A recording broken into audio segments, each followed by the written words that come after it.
Ladies and gentlemen, please come to order. This is the combined agenda and regular meeting of the Monroe Township Council on June 26, 2024. This meeting, as I said, is called to order. Please take your seats. I'd like we all to rise to honor our flag. Pledge allegiance to the flag of the United States of America, to the republic for which it stands, one nation, under God, indivisible, with liberty and justice.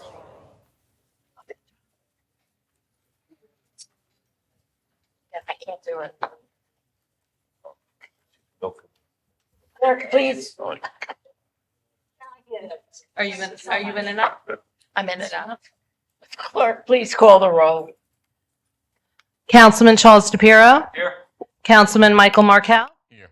Councilwoman Rupa P. Siegel. Here. Council Vice President Terrence Van Zora. Here. Council President Miriam Cohen. Present.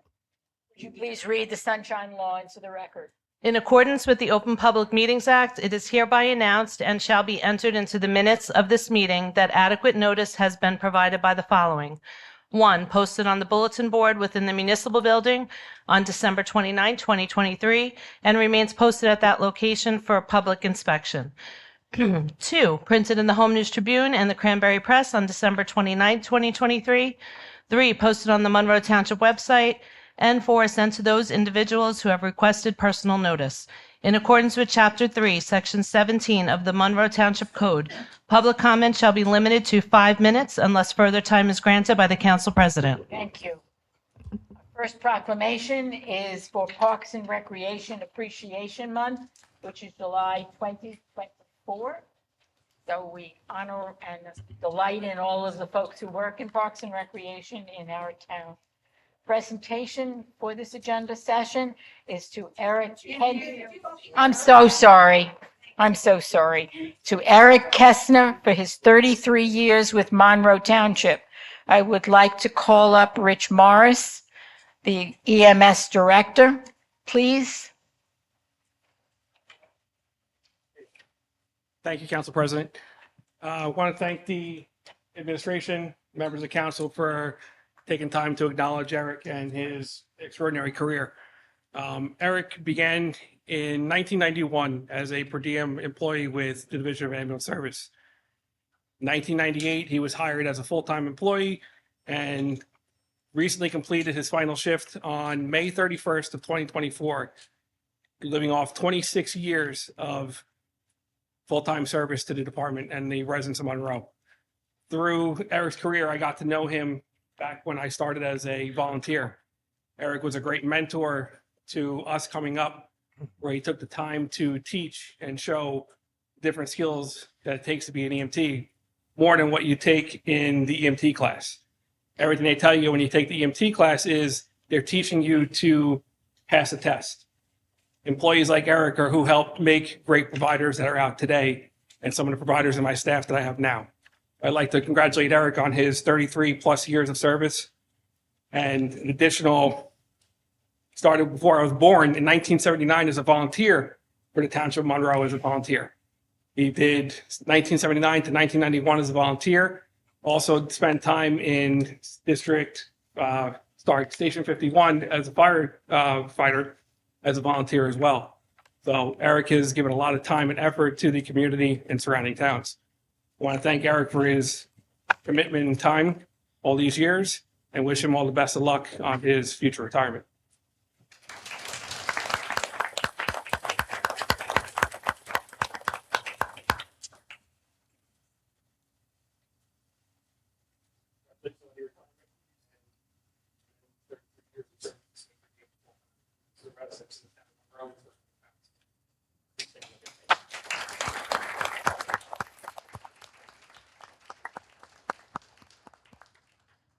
To his family. It's without family, makes the job even a lot harder. So the support of family is what helps get through every day. Wife Nicole and his children, backbone support of Eric. Thank you all.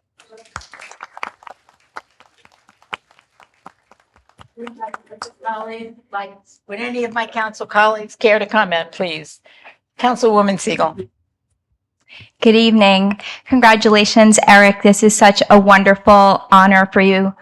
33 years is quite impressive. And I guess we can say that you're part of the foundation of our wonderful EMS services that we have here in Monroe. I wish you all the best. Thank you for all the service for our entire community through the years. Thank you. Council Vice President. Eric, I will echo exactly what Councilwoman Siegel said. As they say, when these people come up with monthly, we have these people retiring or whatever. 33 years is a long time, man. And to stick with it and do the job that you did and to dedicate yourself to the town like you did.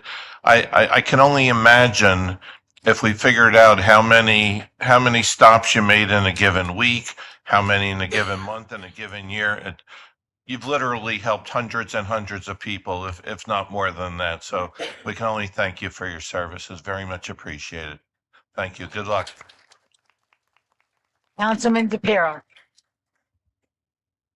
Eric, I just want to say thank you for everything that you did for our community and setting a great example. It's like you're the MacGyver of Monroe. I mean, you've done it all, and you helped it, even at Station 51. I'm a fire commissioner as well. I want to say thank you for everything you did as a volunteer and also as a paid employee here, and thank your family and wish you well on your next journey. Councilman Markel.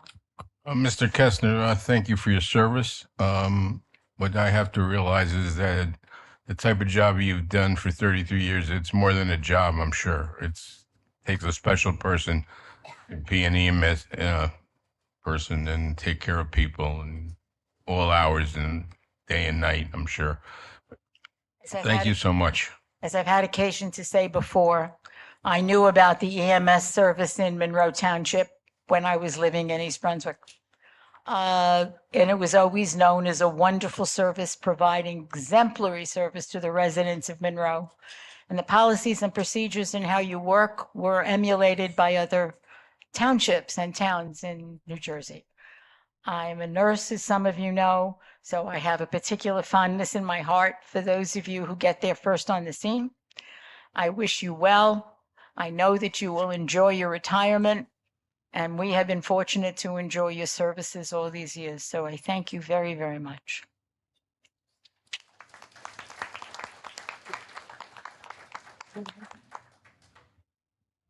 We will take about a 3 to 5 minute recess to take some pictures, please. I know you have family here, so we will do that now and then we will reconvene.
Meeting is called to order. Everybody stay. Your mic- Item 6, is my mic off again? No, you're good. Oh, goody. You're on. Item 6 are ordinances for second reading at the June 26, 2024 regular meeting. Would the clerk please read the ordinance? Ordinance 06, 2024, 011. Ordinance amending Chapter 39 of the Code of the Township of Monroe entitled Fees. Ordinances for introduction at the June 26, 2024 regular meeting. Would the clerk please read the two ordinances? Ordinance 06, 2024, 012. Ordinance authorizing the Township of Monroe to acquire a storm sewer management easement over property located at Remington Avenue, known as Block 13.01, part of lots 4 and 5 on the Township of Monroe tax map. Ordinance 06, 2024, 013. Ordinance amending the Code of the Township of Monroe under Chapter 108, Section 6.23, to amend the medical facility requirement in the Planned Retirement Community District 2, PRC 2.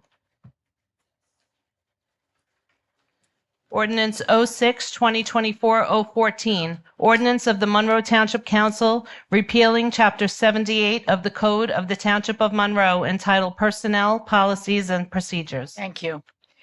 Item 8 is the resolutions for consideration under the consent agenda at the June 26, 2024 regular meeting. R6 2024-168 through R6 2024-178. Any of the council members wishing to have an item removed from the agenda for this? Yes, Councilman DePiero. Yes, Council President, I have just one. R620 R6-2024-171. 171. Any other council members wish something removed from the consent agenda? Moving on, we will move to the public comment section of the agenda session. It is limited to items on the agenda only, and each speaker has 5 minutes to address the council. I would like a motion to open the public comment section, please. Motion. Thank you. May I have a second? Second. All in favor? Aye. Aye. Any opposed? Public comment section is open. Please feel free to come up, give us your name and address for our record. Table or the podium? Oh, The table is fine. The table. Table is fine, Stan. Table's fine. Thank you. Good evening, council members. Thank you. My name is Stanley Fisher, Fischer. I live at 112 Timber Hill Drive in Stonebridge, obviously Monroe Township. I'm a Broadway buff, and I recall that many years ago there was a musical comedy called I Love You, You're Perfect, Now Change. That could be the title of what we're doing here. A zoning ordinance enacted 18 years ago has not only accomplished everything that was envisioned when it was adopted, is that it has accomplished much more. Most importantly, it has saved lives not only of Stonebridge residents, but very likely of the many residents in the many homes in our area covered by the ordinance under 55, by making it more likely that EMS services will be available to them if needed, instead of having to come to Stonebridge. My personal story is that twice in the past 11 months I've been rushed to the ER in the middle of the night in congestive heart failure. I have nothing but praise for our wonderful EMS personnel, who you honored one tonight who was retiring. They certainly arrived at my home quickly, but not as fast as our nurse, who had me on oxygen. Fortunately, the AED was not necessary, and then worked with my wife to make certain that we were properly prepared to go to the hospital. In addition, twice I have personally witnessed situations where a Stonebridge resident needed EMS and they were not available. In one case, a resident took a horrible fall outside our clubhouse.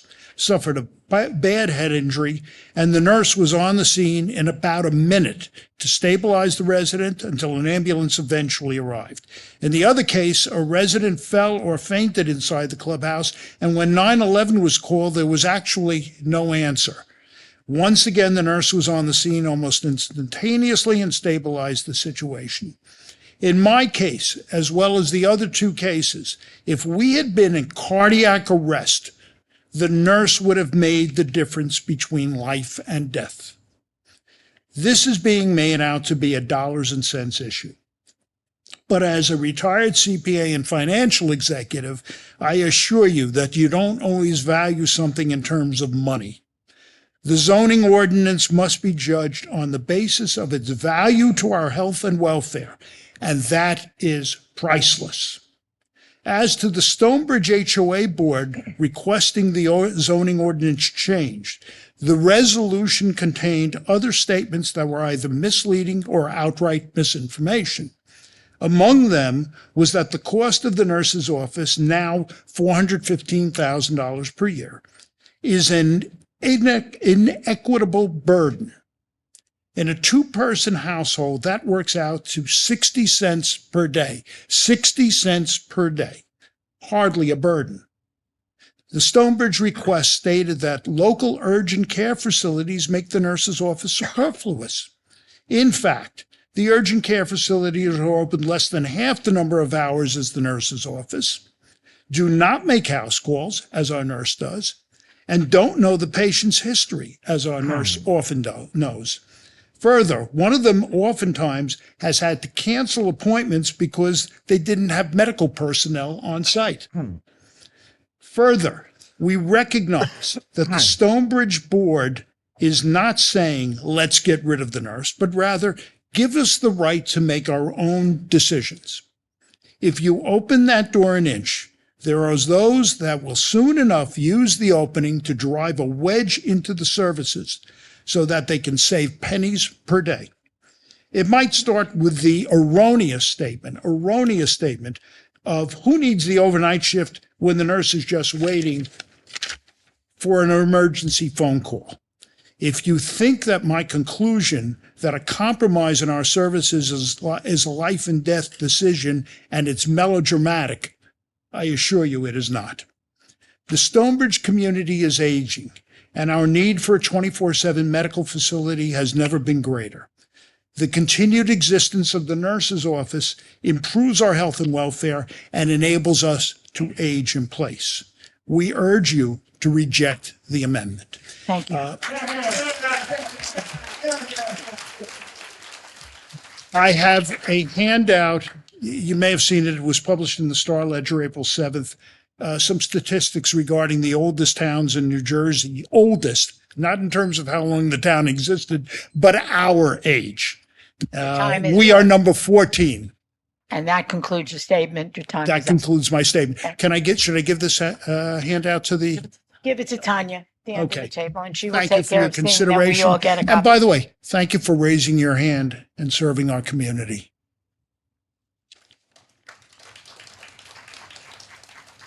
Anyone else wishing to address the council on this issue or another issue that was on the agenda, please come forward. Again, your name and address for our record. I'd be happy to. My name is Lauren Sattinger, first name Loren, last name Sattinger. I live at 39 Turret Drive in Monroe Township, which is in Stonebridge. Good evening, members of the Township Council. Good evening. I've already given you my name. I'm going to give you my position within Stonebridge. I'm the Vice President of the Stonebridge Community Association Board of Directors. I'm speaking tonight to ask the Township Council to approve amending the ordinance so that Stonebridge is not the only Monroe HOA community that is required to have 24/7 registered nursing coverage, just because Stonebridge is located in a particular zone. We have exactly the same characteristics of every other HOA except in this one instance. It makes no sense that Stonebridge is the only community in Monroe Township that has this requirement. This does not rise to the level of invoking the 14th Amendment equal protection clause of the law, but then again, it kind of does. Councilman Van Druza, as a lawyer, I think you're pretty familiar with the U.S. Constitution and the 14th Amendment. The resolution passed by the Stonebridge Board in 2023 asking that the ordinance be changed has a provision that the current nursing service will not be changed unless 2/3 of the homeowners agree. 2/3 of the homeowners have to agree to change the 24-hour nursing services.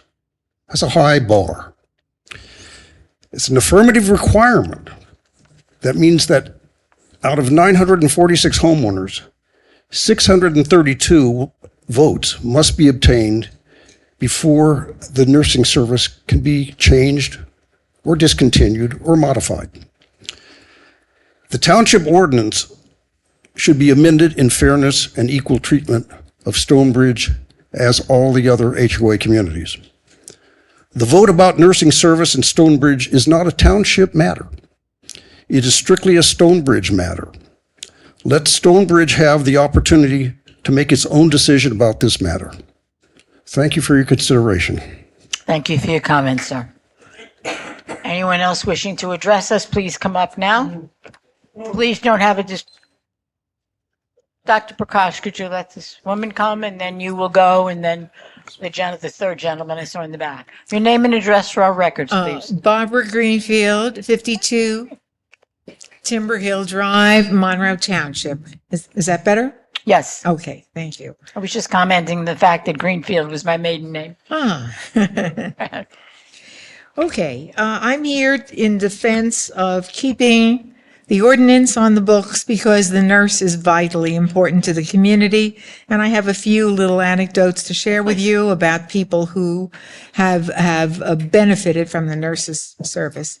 But one thing I want to say is that when I came into Stonebridge 14 years ago, I was a sweet, youngish thing.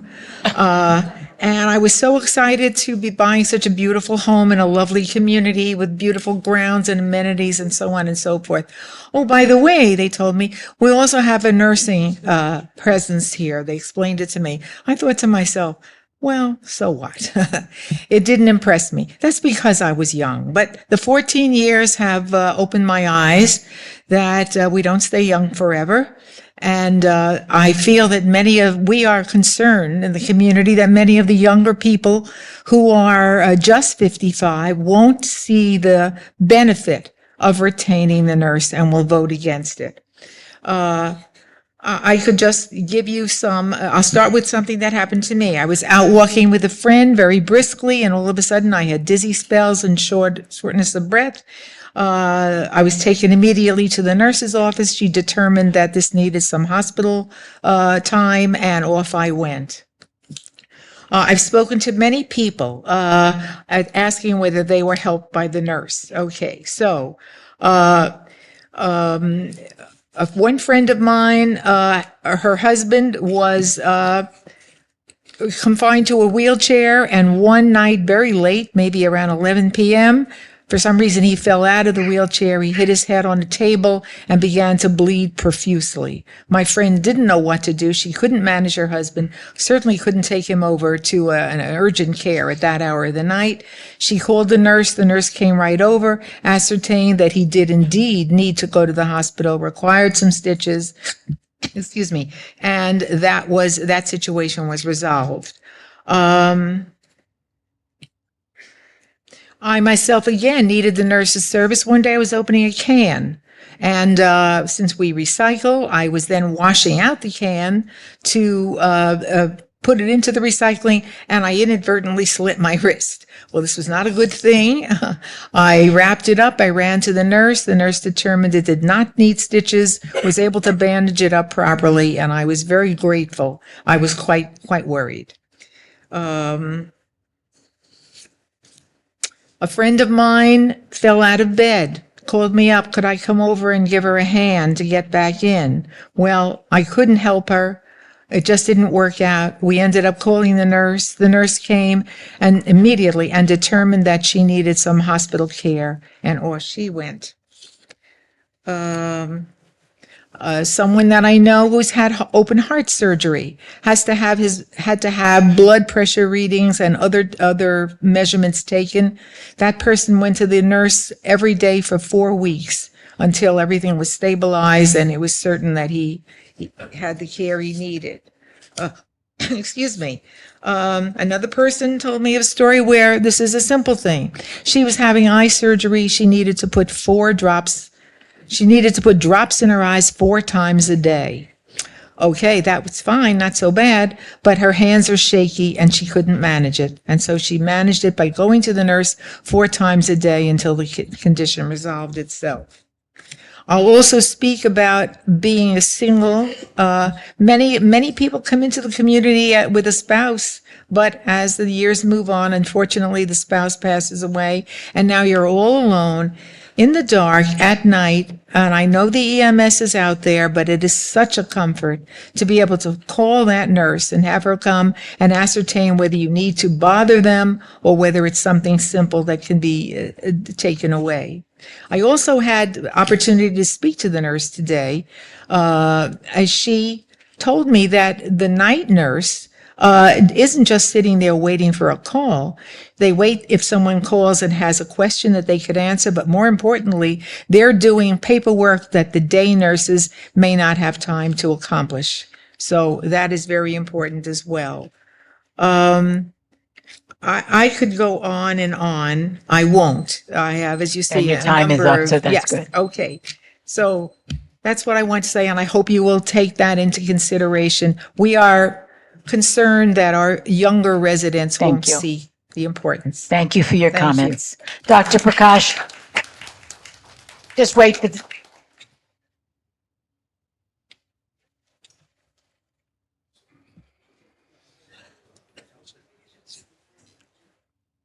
You want to come?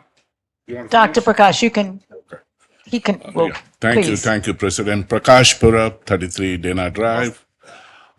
Today, the liquor license you all are approving, or it is in the draft resolutions.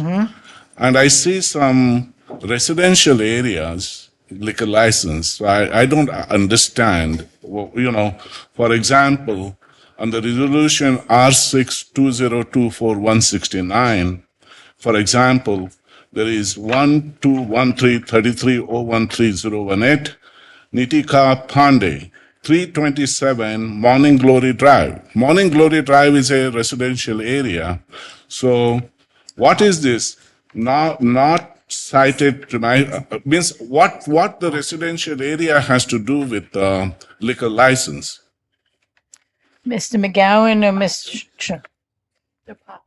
Thank you, Council President. I think the Yes. clerk's office may be able to answer this better than I Yes. can. Christine, if you want to. Christine? Pocket license, right? They're pocket licenses. There are some licenses that don't have a location. So they're held within the clerk's office. So that's the address of just the owner, because there's no location for the license. So they are not making any alcohol? No, absolutely not. Can't No. go there to buy a drink. No. And they don't physically have the pocket license on them. We keep it. No, I within that. understand. Yes. They are the owners Yes. of somewhere. Just curious. Regarding this Stonebridge, I'm not in Stonebridge. What is, they can call 911 and get the service? That's the first question. Because if I have a heart pain, I'm not going to wait and call nurse to come and then decide the decision. No, nurses they can have for putting drops and all, but I think for emergency, someone said that they called 911 and no one came. This is the list I have heard. 911, when we call, they are there, they call immediately, what's the problem? If 911 is not responding, then what is the alternative? I asked for the council here. If 911 is not responding, I think people should call our EMS immediately. But there is any time that 911 has not responded? I thank you for your comments, sir. Yeah. Anyone else wishing to address the council, please come forward. Remember to please state your name and address for our record, sir. Yes, thank you. Irvin Rothbard, 91 Diamond Spring Drive, Stonebridge, Monroe Township. Obviously, I'm here to speak to. Into the microphone, sir. I'm here to speak to the proposed amendment to the ordinance with respect to our nurse. An amendment that's been here since 2002. A major complaint by those who want to strike the ordinance is that the existing township ordinance is, quote, inequitable, which very simply means unfair, of course, because Stonebridge, quote, from the board's resolution, is the only association that is required to maintain a 24/7 registered nurse facility, as the other senior communities within the township do not fall within PRC2 zone, or if they do not have 600 or more residential units, unquote. Well, actually, the township could not possibly have acted inequitably or discriminated against Stonebridge, because by passing the nurse provisions of the ordinance, they were passed years before Stonebridge came into existence. Stonebridge elected to gain the benefit of PRC2 zoning and to build more than 600 homes. That act triggered the nurse benefit, I call it. They call it a requirement, but that triggered the statute. Once they elected to build 600 homes in a PRC2 zone, they were required to furnish a nurse. Now, Stonebridge says, why is it being treated differently? No, it's not. Stonebridge, so far, was the only community that elected to build on PRC2 and to have more than 600 homes. Not surprising. When the township had the foresight to enact a nurse provision in its ordinance, it didn't do so retroactively to the other larger communities that had already been built. That would have been unfair, perhaps, and inequitable. It was done with foresight. Now,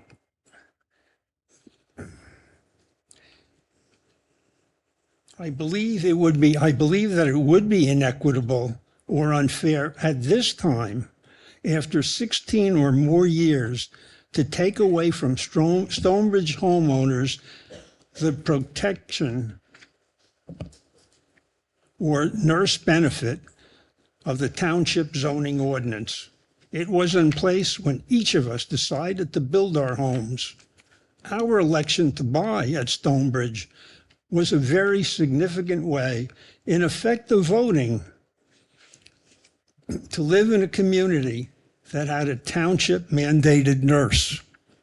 So it isn't as if the town came along and singled out Stonebridge and said, you have to have a nurse and every other town can make its own decision. If a development were to come along right now and elect to have more than 600 homes in a PRC2 community, it too would be required to have a nurse. And I don't know what difference it would make to Stonebridge if there are more or fewer communities within the protection of the ordinance. Stonebridge got what it wanted when it built, and so did the residents of Stonebridge when they bought their homes. Now, the nurse is very popular in Stonebridge. I think you could see from a lot of people here who have turned out, and there are many hundreds of others who haven't. It's a warm night, but there's no assurance of the result of any vote or votes if the ordinance should be revoked. For example, at a recent election for Stonebridge Board, only 4 votes were the difference between a winning and a losing board candidate. I don't think we should go down this slope with respect to a nurse that we had from the time we moved in and since that time. As a small point, perhaps, if the ordinance were revoked or the nurse provisions, the only protection we would have would be a township. Finish your sentence. Finish your sentence, Okay. please. I did have other things to I say, am but thank sorry. you for listening. I'm sorry, there are other opportunities to speak. Anyone else wishing to address us, please come forward now. Please state your name and address for our record, sir. Yes, Jerry Morelli, 15 Lionheart Road in Stonebridge, and it's about the nursing ordinance. So, for one, I empathize with everything that was said by my friends and neighbors here tonight. I've used the nurse myself. It's a nice facility to have, amenity to have for us. And I support this ordinance. Matter of fact, I was one of the 2 board members that were instrumental in approaching Kevin a year ago to get the board rolling on this. The whole issue isn't that we want to change. It's that we want to give all future members of our community the ability to change should they want to in the future. It isn't about us today. I'm on the board now, and I have no intention of changing anything about our nurse. But what about 20 years from now, 100 years from now? Our community is going to be around for a long time. And the people in our community today won't be here tomorrow, but they want to impose their will and their decision and choice on future community members. This ordinance will allow our community to make the decision for themselves into the future with a very high bar of a 2/3 vote. It allows the community to always be able to decide for themselves how they want to choose their nursing options. Thank you. Thank you for your comments. Anyone else wishing to address us, please come forward.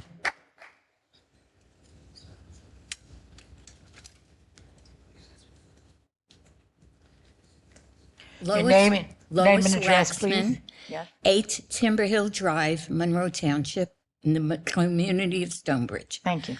I'd like to speak in support of the nurse and in support of keeping this ordinance so that the nurse must be in Stonebridge. I have had several experiences with the nurse. One of them was when I had a spontaneous femur fracture in my kid's kitchen. And the nurse came immediately and tried to make me as comfortable as possible until the EMTs arrived to take me to the hospital. In another instance, one time after midnight, don't remember what the circumstances were, but I had a panic attack. And I called the nurse because my heartbeat was very fast and I was concerned about it. She came over and she talked me down. It wasn't a major thing, but it was a very frightening thing. I think that to remove this ordinance takes us down a slippery slope. Now they're saying it has to be 2/3 to vote the nurse down. What will happen if 6 years or a month or whatever, they decide, well, it's just the board can decide that. The fact of the matter, there's nobody in this community that's getting younger. Maybe the population is getting younger as the resales come along, but nobody is getting younger.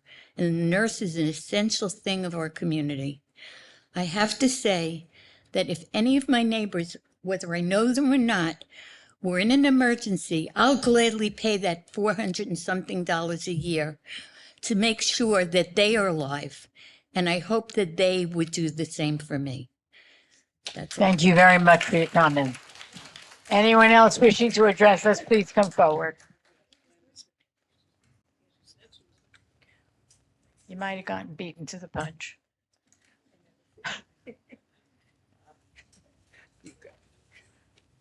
Hi, I'll be brief.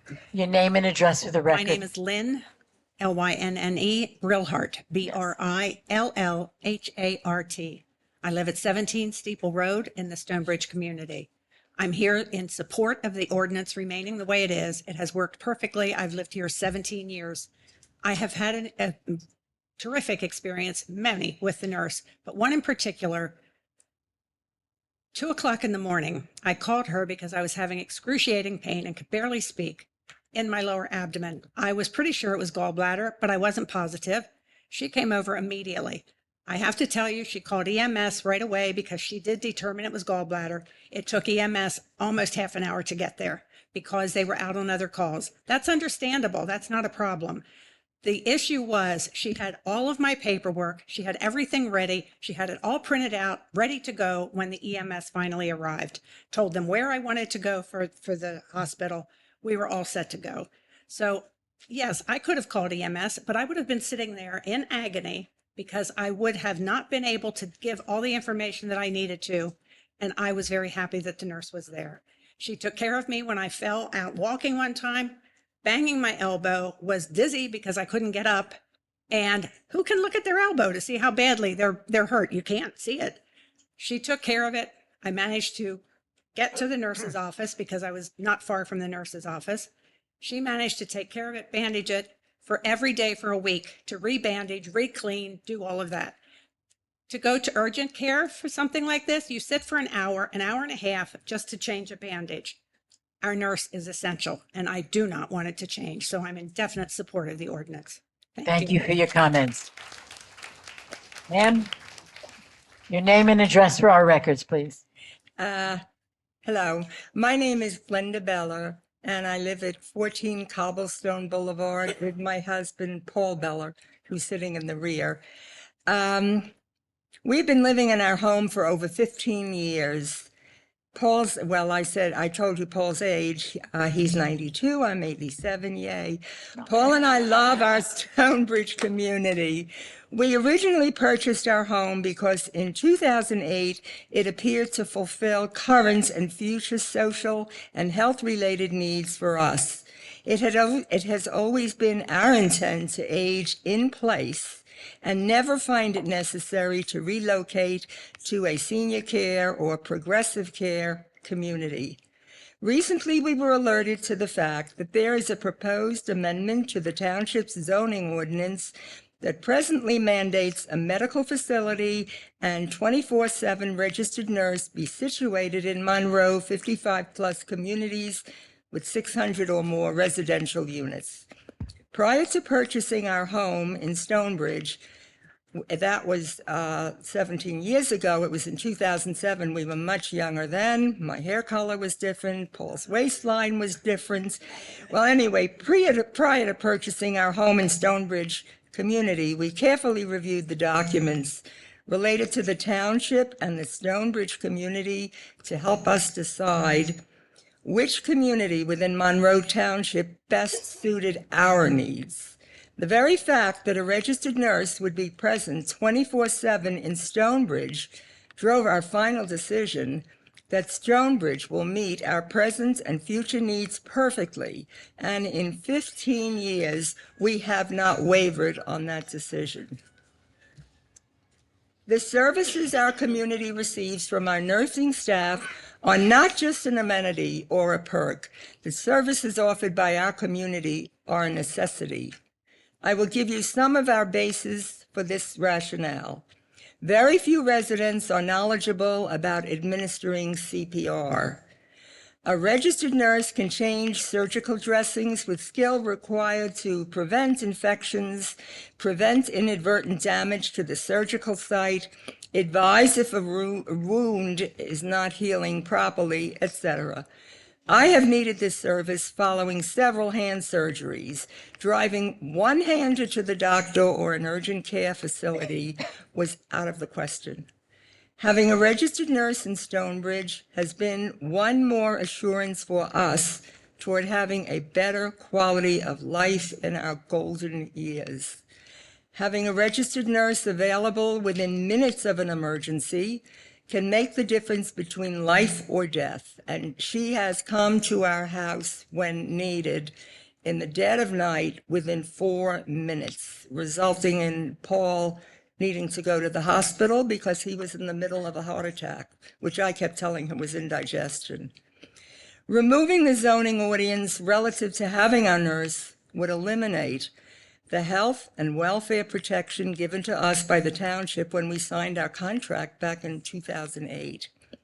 with all due respect to the council, Paul and I believe it is extremely unfair to modify this ordinance when the repercussions can be so serious. Stonebridge will lose its protection simply by a board resolution.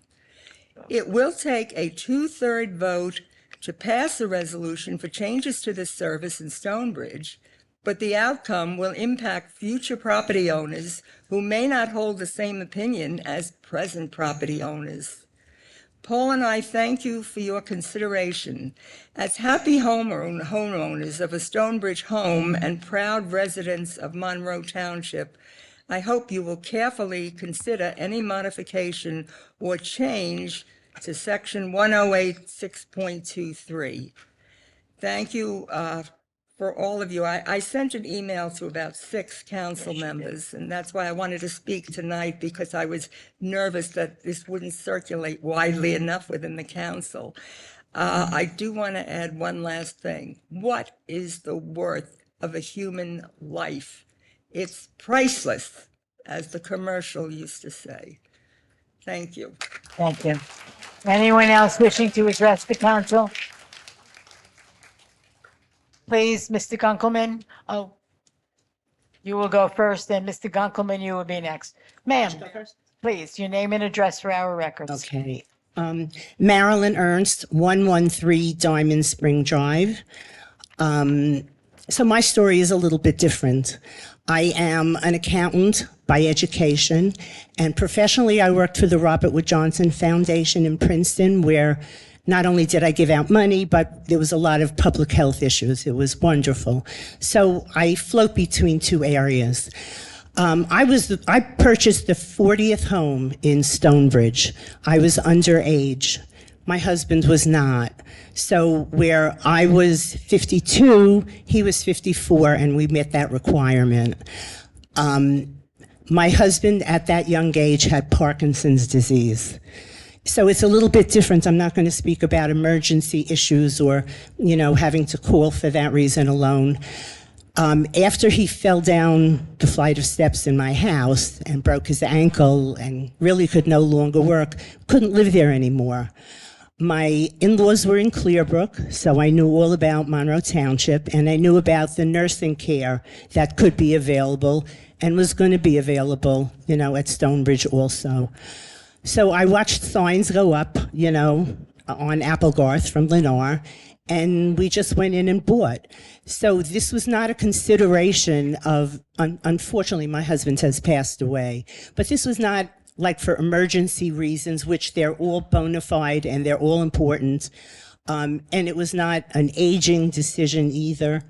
I had called her many times. I called 911 many times.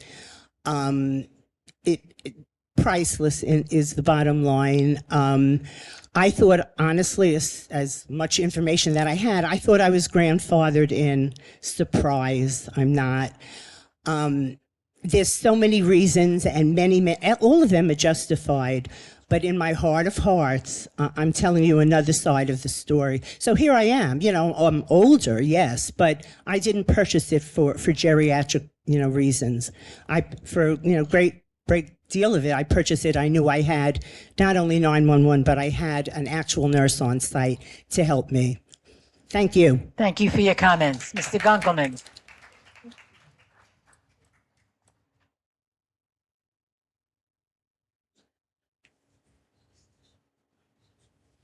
George Gunkelman, 5 Kelly Court, Monroe. The ordinance repealing Chapter 28, that's the top of page 2 on the agenda. It's repealing Chapter 78 of Personnel Policies and Procedures. What is being repealed, please? So, Council President, our personnel policy, sorry, I'm not sure why that's acting like Because we're not good with microphones. That chapter of our code is our personnel policies. In our Faulkner Act form of government, it's actually the mayor and administration who can make changes to all employee personnel policies. So it's actually not appropriate for it to be in the code. It's been in the code for some time, but with legal counsel, we have decided to take it out of the code so that an ordinance change does not have to be enacted in order to change an employee policy. Employee policies have to change from time to time. Anti-harassment policies, sick leave policies, different things change sometimes at the conclusion of union contract negotiations. So it's just in keeping with our form of government and the law to keep that in the mayor and administrative prerogatives as opposed to in the township code. Thank you. So for how long have we been doing it wrong? We've been doing it differently for many years, and now we will be doing it differently again, Mr. Gunkelman. Thank you. You're welcome. Anyone else wishing to address the council, please come forward.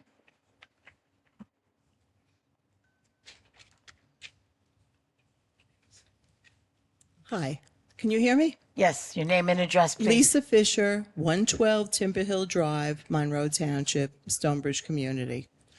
My husband and I have been living at Stonebridge for almost 15 years. We have loved availing ourselves of the various amenities that we feel privileged to have. This includes the security of a 24/7 nurse. It is incredible to me that there are those who consider this amenity a burden that we have to carry and who are actually envious of other communities that don't have a 24/7 nurse. For those that are so interested in eliminating the nurse or reducing her hours, have they considered the impact? Right now, each individual is spending 60 cents per day, $1.20 per two-person household to have the nurse. What is the impact otherwise? The impact is depending upon resources that are outside the community gates that might not always be available in a time of need. Furthermore, having our own nurse assures a sense of familiarity. There is someone who has knowledge of our medical history. This is not true even if we manage to get a hold of whoever is on call at a walk-in clinic. There are those amongst us who somehow can never leave well enough alone. When we moved to Stonebridge, it was no secret that a 24/7 nurse was part of our budget. No one was forced to buy there if they didn't want to. And now that we're all getting older, facing more serious health problems than ever before, people are looking to change the existing policy. How people who are aging can think that they need fewer medical services than they did 15 or 17 years ago is beyond me. Thank you. Thank you for your comments. Anyone else wishing to address the council, please come forward now.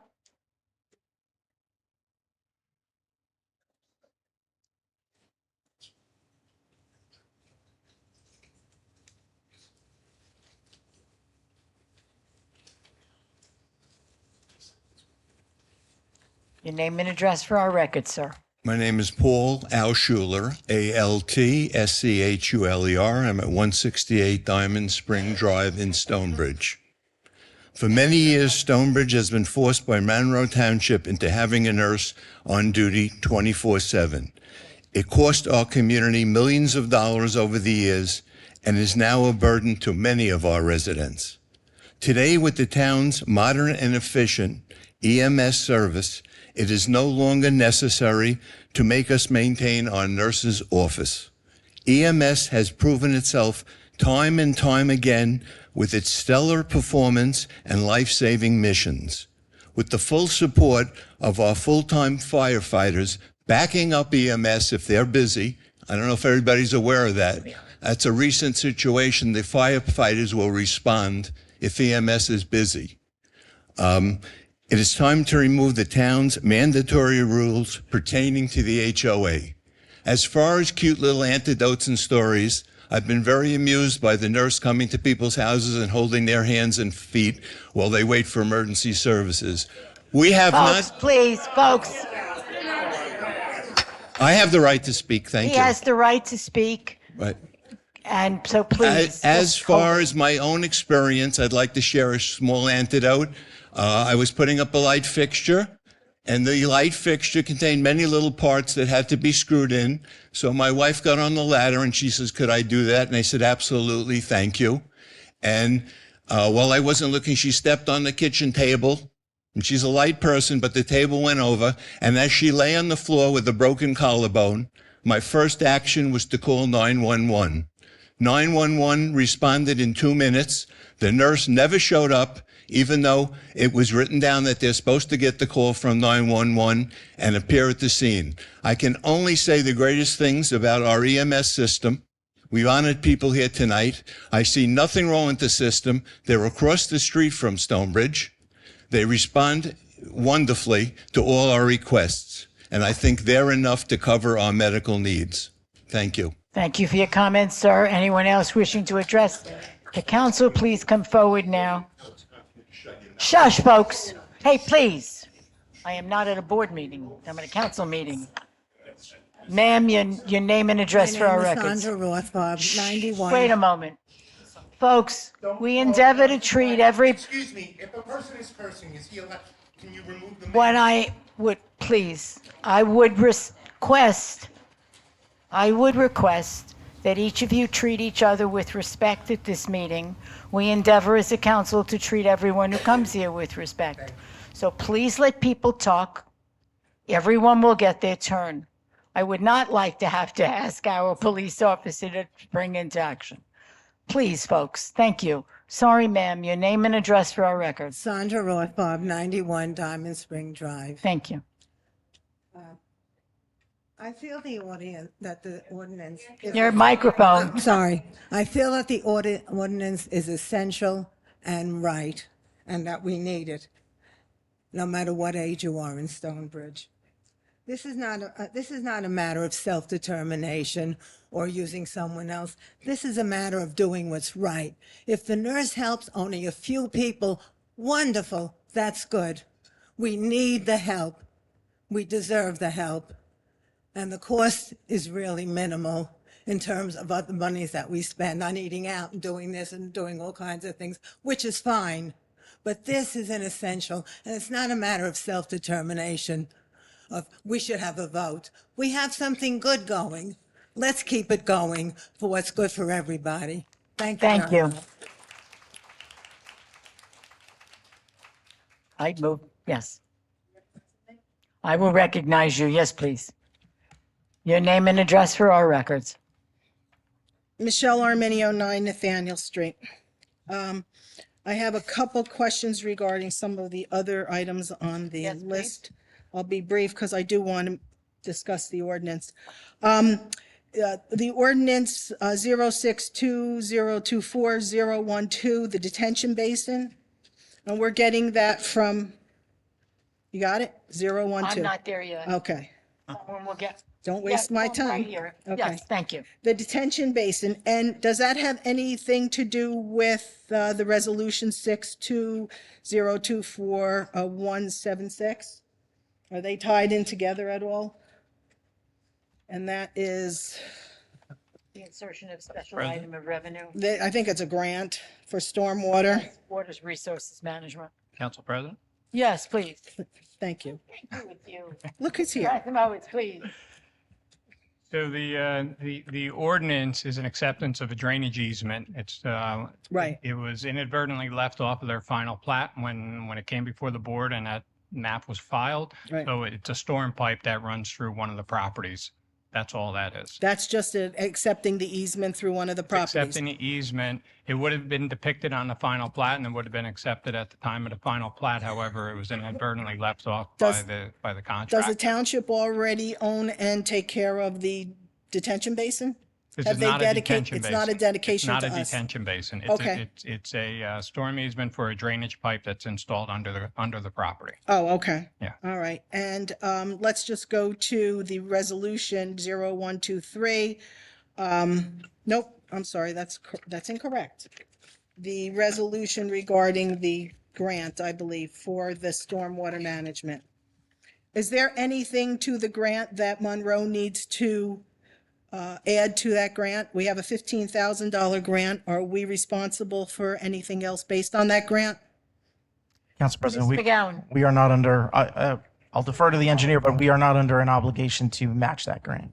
Okay, and what will that be used for? Do we have it earmarked for something? Council President, so what this is, under our stormwater discharge permit with NJDEP, we're required each year to do annual reporting regarding our stormwater management for the entire town. It includes, recycling portions of it, as well as the maintenance responsibilities for all our stormwater basins. So what the state did this year, there is some new mapping requirements under that permit that are required. So the state provided a grant, which all the municipalities who have that permit are entitled to, and that's what this 15,000 So this is going to be used for essentially soft costs like engineering and mapping, and it's not really going to make any improvements to the stormwater, like physically? It is not fit for the physical improvements to the stormwater. It's part of the stormwater reporting. Okay. And there's several items that are required from what our DPW has to do as far as mapping that has to be done for the township. So this goes towards that. That is.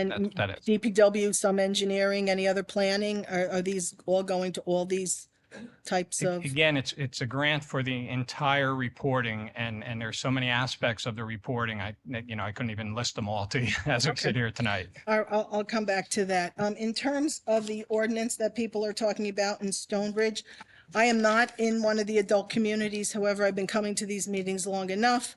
I sort of have a pulse of some of the people my age. I think that in the adult community, and I think these ordinances are good for what they were originally put forward to, and taking that away seems to be a detriment to the public, to the people who live there, but also to the public. This is a private community. They have chosen at this point to continue to have a nurse. I've had friends, not necessarily in Stonebridge, but in Rossmore and other places, who have availed themselves to the nursing help. And it's been critical, and it's been very important to their health. And if they have to wait for an EMT, then very often they don't have to. The nurse really satisfies the need or make a recommendation to go to the hospital or something, and it's very important. The other thing, it seems to me that, again, because this is a private community, this government is dictating an issue that has to do with health and safety of the residents. And then if we also want to talk about cost, if you eliminate this from the ordinance, okay, and people don't have to pay, then the greater community, and a gentleman sort of attested to that the greater community, it's going to cost more money for EMT services. And while we have good services and plenty of them, it is really now going to be, the cost is going to be spread out to the larger and general community. So I would say don't do it. Thank you, Michelle. Anyone else wishing to address us? All right. Yes, my name is Ruby Unger, and that's Unger. I live at 55 Timber Hill Drive in the Stonebridge development. I'm deaf, so I have missed a lot of what has gone on. Unfortunately, I can't read lips From where you were, you should have tried. So, I did find it apropos that you awarded a proclamation to an EMS individual this evening. And I wanted to point out that one of the benefits of having the nurse 24/7 is that they are able to assess what kind of care is necessary, thus freeing up EMS to go to those other locations and people who really do need that kind of assistance. That is very critical to us, having her on having the nurses available, and also to every other development and just the community at large. That is a very, very valuable service that these nurses are providing by taking a lot of the stress and a lot of the excess off of the EMS so they can truly address those people who need it. And I hope that you take that into consideration. Thank you.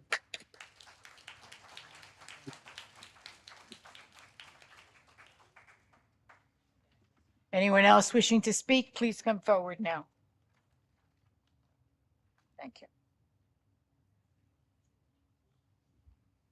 Sir, your name and address. Hi, my name is Harold Newtouch at 18 Steeple Road, Monroe Township, in the greater community of Stonebridge. I didn't come here with a prepared speech. I found out the last hour that there was this meeting. All I want to leave you with is, from my heart, Stonebridge needs the nurse. Thank you, sir. Anyone else wishing to address us at this time? If not, I will seek, seeing and hearing none. I'm going to ask for a motion to close the public comment section, please. Motion. Thank you. May I have a second on that? Second. All, thank you. All in favor? Aye.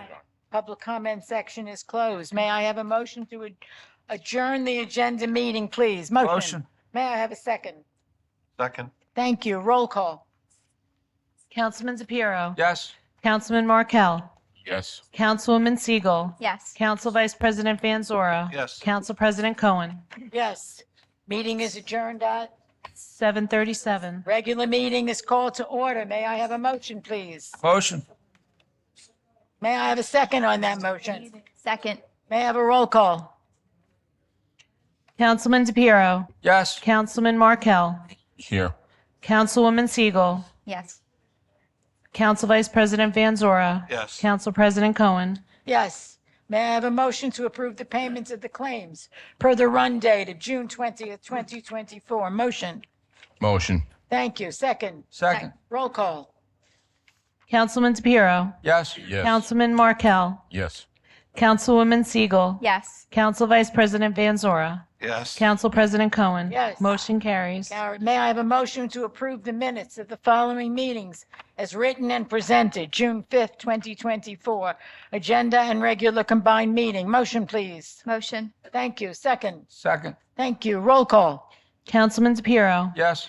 Councilman Markel. Yes. Councilwoman Siegel. Yes. Council Vice President Van Zora. Yes. Council President Cohen. Yes. Motion carries. Thank you.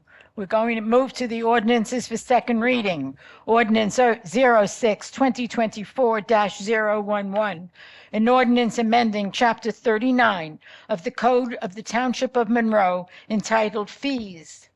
Public hearing, I need a motion to open, please. Motion. Thank you. Second. Second. Take.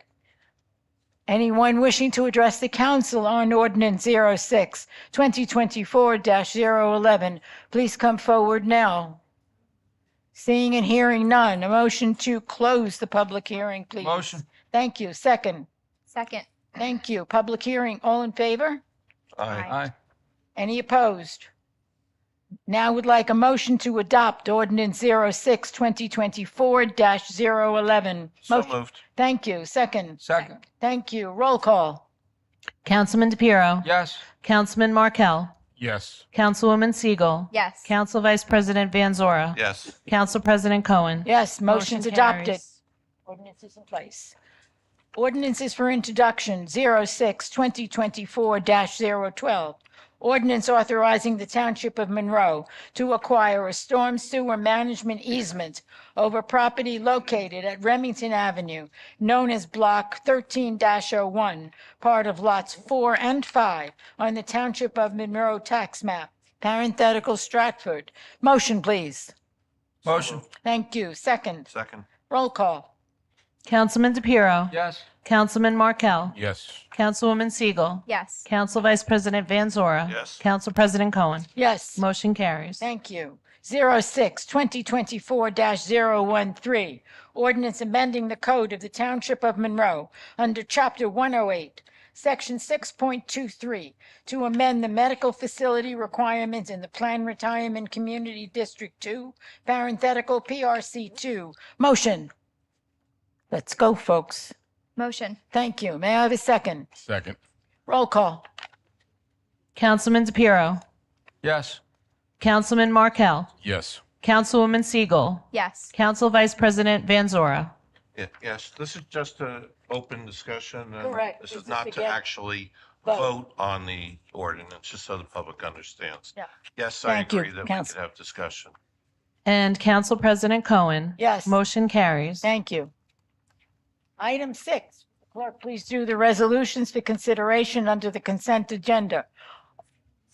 Oh, nay, Wait. side left. Anyone object to this introducing Go back. No, we're on. Council President, Ordinance of the forgot Town- Monroe 14. Township Council repealing I apologize, Chapter 78 of the Code of the Township of Monroe entitled Personnel Policies and Procedures. Motion. Motion. Second. Second. Thank you. Roll call. Councilman DePiero. Yes. Councilman Markel. Yes. Councilwoman Siegel. Yes. Council Vice President Van Zora. Yes. Council President Cohen. Yes. Motion carries. Thank you. Resolutions for consideration under the consent agenda.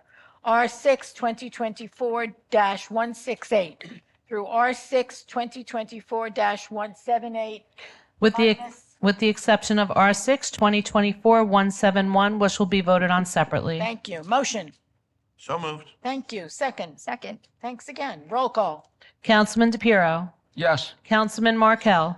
Yes. Councilwoman Siegel. Yes. Council Vice President Van Zora. Yes. Council President Cohen. Yes. Motion carries. Thank you. Resolutions removed from the consent agenda for consideration. Resolution number. R6 2024-171. Motion. Motion. Thank you. Second. Second. Thank you. Roll call. Councilman DePiero. Abstain. Councilman Markel. Yes. Councilwoman Siegel. Yes. Council Vice President Van Zora. Yes. Council President Cohen. Yes. Motion carries. Thank you. We will move to our administrator's report. Kevin McGowan, our deputy township administrator, is with us this evening. Welcome, sir. Thank you, Council President. I'll be very brief this evening. With your permission, if I may ask Mr. Stroin to just give a brief update on an irrigation service issue Absolutely. in town. Thank you, sir. Mr. Stroim.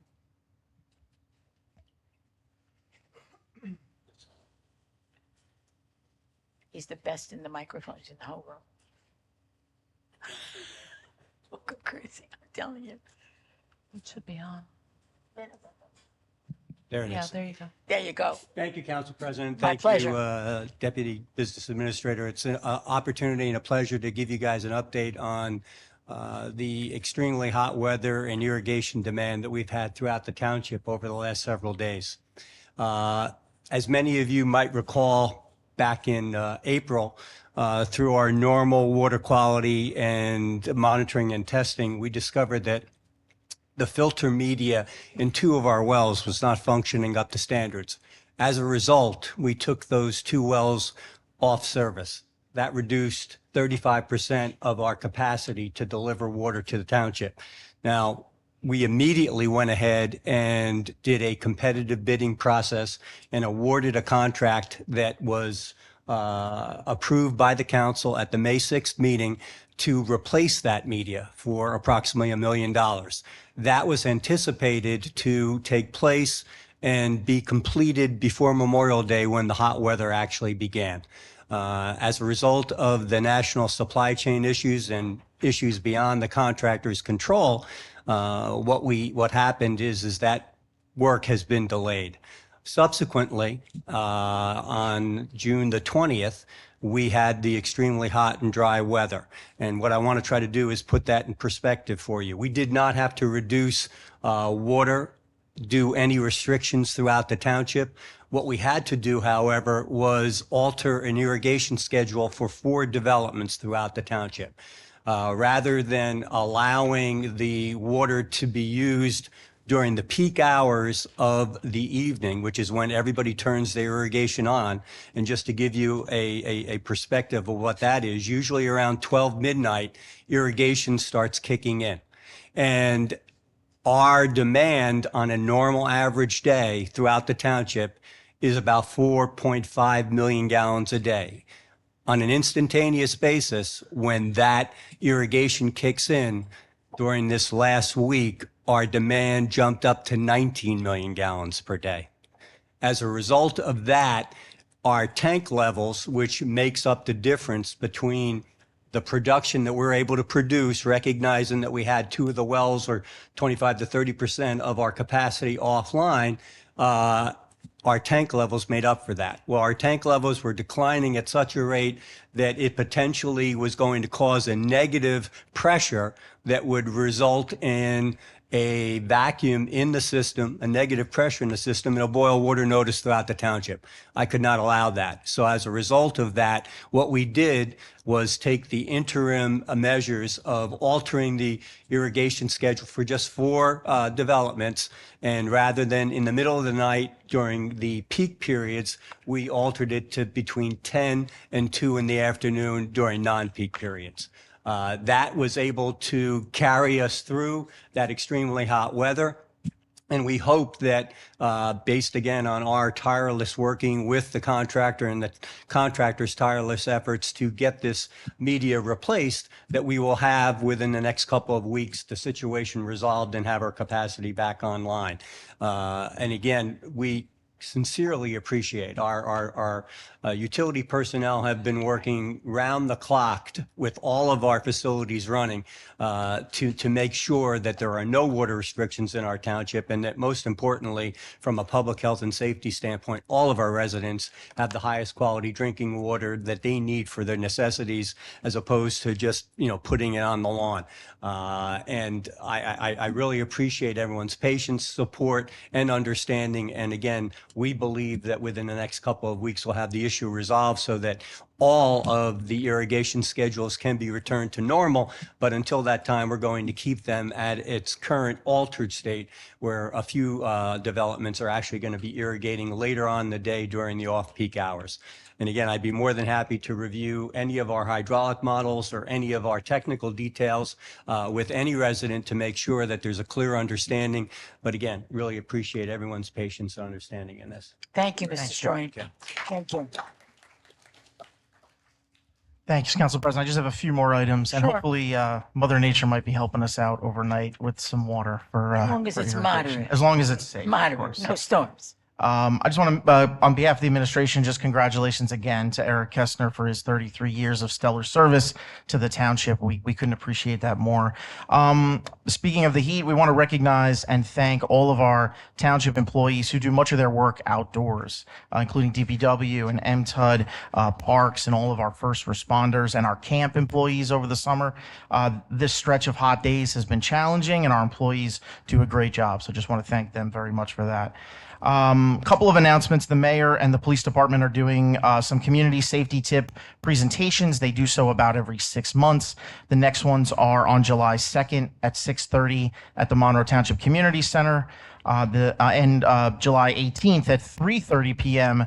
At the Senior Center. All of this is advertised throughout the township and on our website. These will also be videotaped and posted on our website for anyone who's unable to attend. An announcement that our farmers market begins tomorrow, which is a treasure here in town. It'll be every Thursday other than the 4th of July from 2:30 to 6:30 at the library parking lot.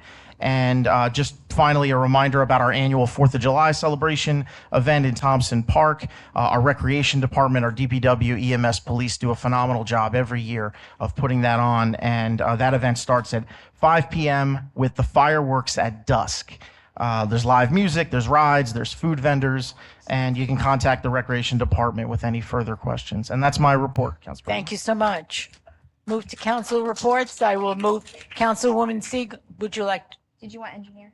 Oh, Mark, I'm really, my apologies to you tonight. Just twice, sir. Thank you, Council President. I'm going to be very brief as well. Tonight, the council awarded the demolition project for Garvey's. We did receive 8 bids. The bid came at $110,000 and change. So that was a very good bid, and we look to get that started very quickly. Secondly, South Middlesex Avenue Folks, please. paving has been completed. Would you please, folks, help us get through our information? Sorry, Mark, please. Sorry. The South Middlesex Avenue paving project, that has been completed with the help of an NJDOT grant, local freight grant, again, and that has been complete. The next project, Inwood Estates paving project and road improvements, has been submitted to NJDOT for approval. I anticipate being out to bid in July and anticipate award at the next council meeting on August 5th. And lastly, the 2024 road repaving program that was awarded at the last council meeting.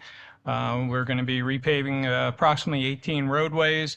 That work, the concrete work for that will be starting on July 8th. And then once all the concrete work is complete, we'll be into the milling and paving for completion during the summer months prior to school starting. And I also noticed when I go down Fourth Gate Drive that they've done some work around those railroad tracks. I believe some patching was done out there by either Middlesex County or the railroad. Somebody I'm not did it. sure There's who, a but car it is a that's county going. road. Yeah, so that was very appreciated. And that's my report. Thank you, sir. Councilwoman Siegel. Thank you, Council President. Good evening, everyone. So my report's going to be brief also, since we had a council meeting earlier this month. But I do want to comment, I'm very excited about the farmers market starting tomorrow, because to me, it's a sign of summer and all the great and wonderful activities that we have going on in our township. And I do want to acknowledge our Parks and Recreation department, since it's their appreciation month, and just what an amazing job they do really keeping our facilities and our parks looking beautiful. I hope everyone does get to enjoy our pickleball courts, playgrounds, and all the other facilities that they maintain. Just another couple items. Dye Farm Open House is coming up. The next one is on Sunday, July 7th from 1 to 4 p.m. And they have a special guest, as they've been doing throughout the year. They have TJ Fallon from Dead History. So this gentleman is interesting. He travels the country and visits different presidential gravestones. And also he researches and does a lot of information. So you can actually follow him on Instagram. And we also have one of our Monroe residents, Hannah Kerwin, also coming. So please try to come out and join us there. And our summer concerts are starting, another fun event. They begin on Thursday, July 11th at 6 p.m. in Thompson Park. The series runs throughout the summer through August. And, we hope that everyone can come out and join us. There's a wonderful series. And I just wanted to congratulate all our students, Monroe students, who had moving up ceremonies and high school graduations. We wish them all the best in their future endeavors. Thank you. We congratulate you on your son's graduation from college with a straight 4.0 average for 4 years. This is an enviable thing. Councilman Zapiro. Thank you.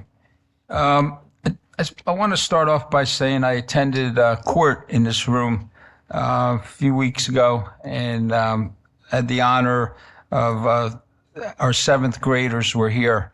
It was amazing to see that 3/4 of the room were students to stay, not to follow the laws and don't be in court. To watch the people on the smaller side of the room that had tickets and violations, and the children got to watch how the process is done. And it was just amazing to see our judge, Lombardi, and also see Donna Linke and her staff, along with the police, that explained everything in the process, and also our prosecutor. All the questions that that I had, and being in court many times, because I did break the law a few times, and I did get tickets for it. But I'll tell you, it was funny. It was funny to watch the kids ask questions, and each individual, either a judge, prosecutor, or police, do a fine job. So I just wanted to thank our police and the staff that did everything to help our seventh graders, and thank the teachers and the staff.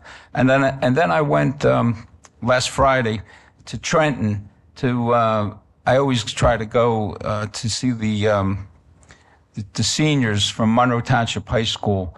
When I graduated a long time ago, we did it in the football field.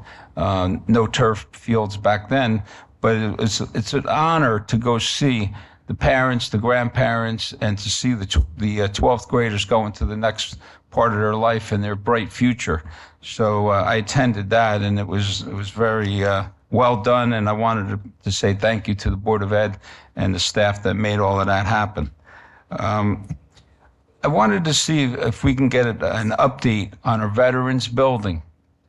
I wanted to see how we're doing with the construction. Is it done on time?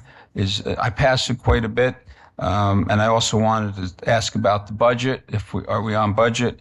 And then I also very concerned that our veterans are going to get the rental space that they deserve and to make sure that they come first. Absolutely.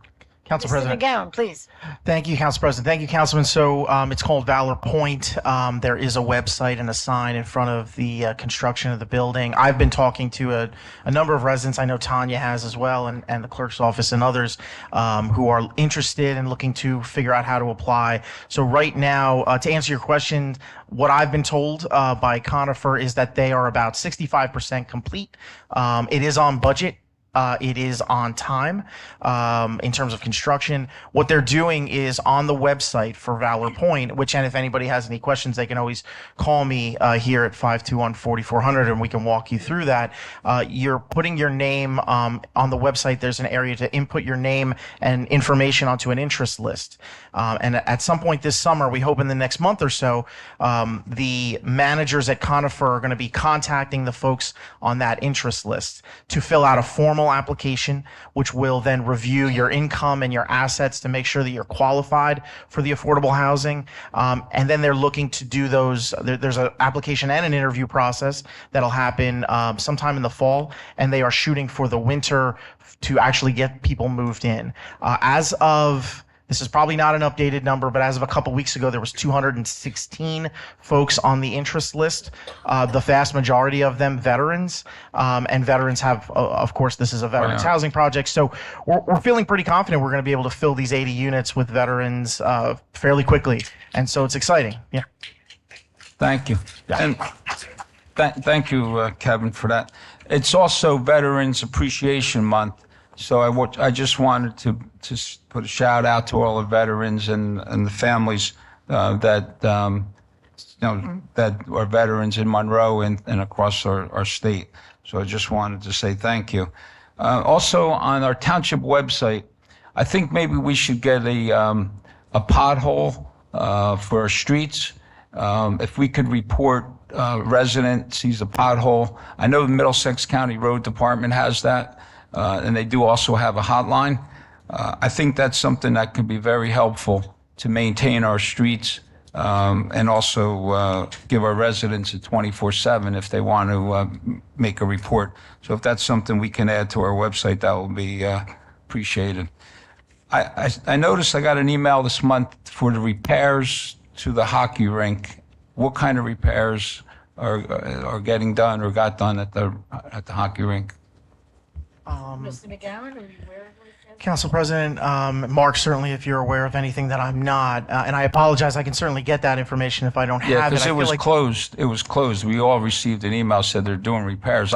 I've taken pictures. There's cracks. There's a lot of things that need to be done, but I don't know what got done. The email didn't tell us what. I feel like maybe there was some seal coating of some cracks, Mark, but we can confirm that for you and get back to you. Yes, Council President. They were waiting on materials to take care of the cracks, and like Kevin said, a sealer of sorts and a filler. It's going through our Public Works Department and our Parks Department, but we can certainly follow up and get back. All right, thank you, and let our residents know. Hydrant painting. Are we doing any hydrant painting throughout our community this year? Council. Not aware of it. Council President, I'll defer to Mr. Stroin if he has any information. Looking at Mr. Stroiner didn't look right at it. I hear hydrants and water. You're welcome.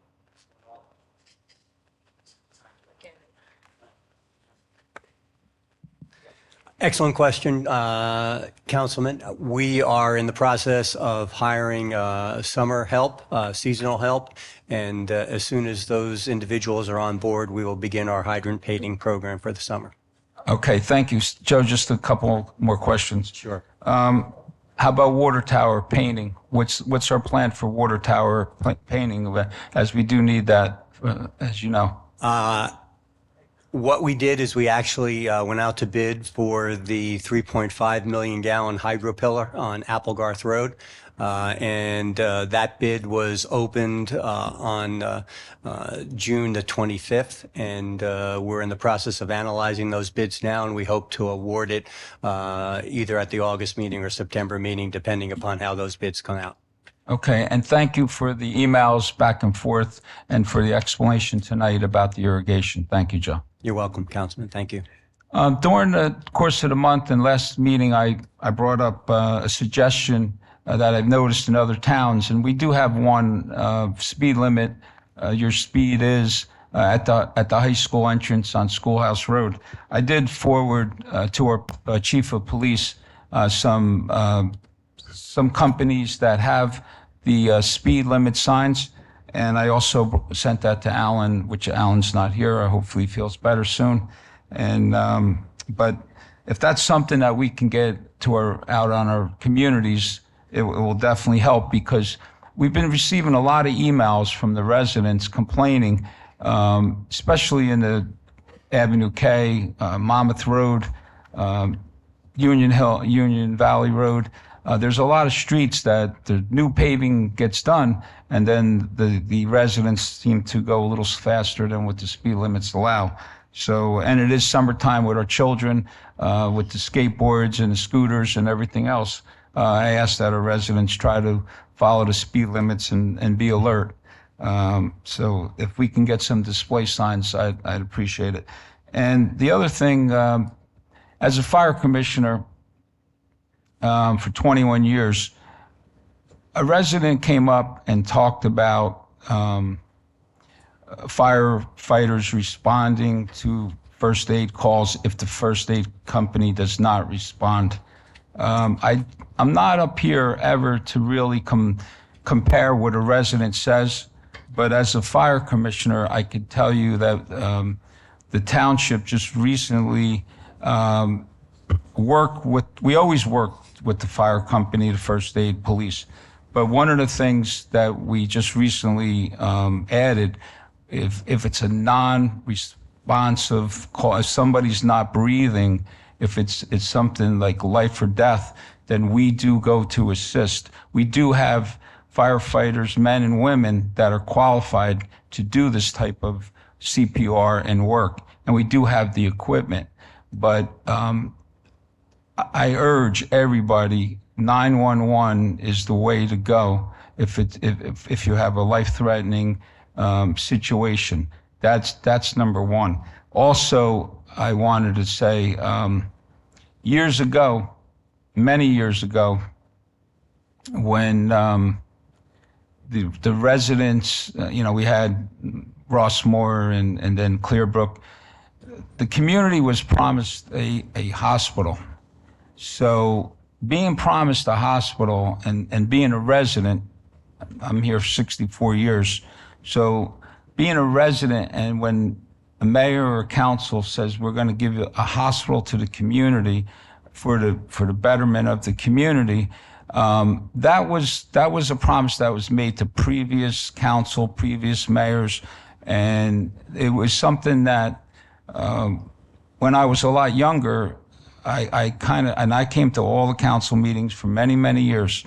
And I can tell you, it's something that I went back and asked my dad and my uncles that were here for a lot longer than me. And I said, why do we need a hospital? Why do we need a hospital? And then we watched the community grow into a different community, which is warehousing and also adult communities. And a hospital is needed by everybody, not just elderly, not just commercial. It's also needed by students, schools, and everyone. But I think that's when everybody looks at the way that ordinance was written years ago. My personal opinion about a hospital was something that the community, was an outreach that the community wanted.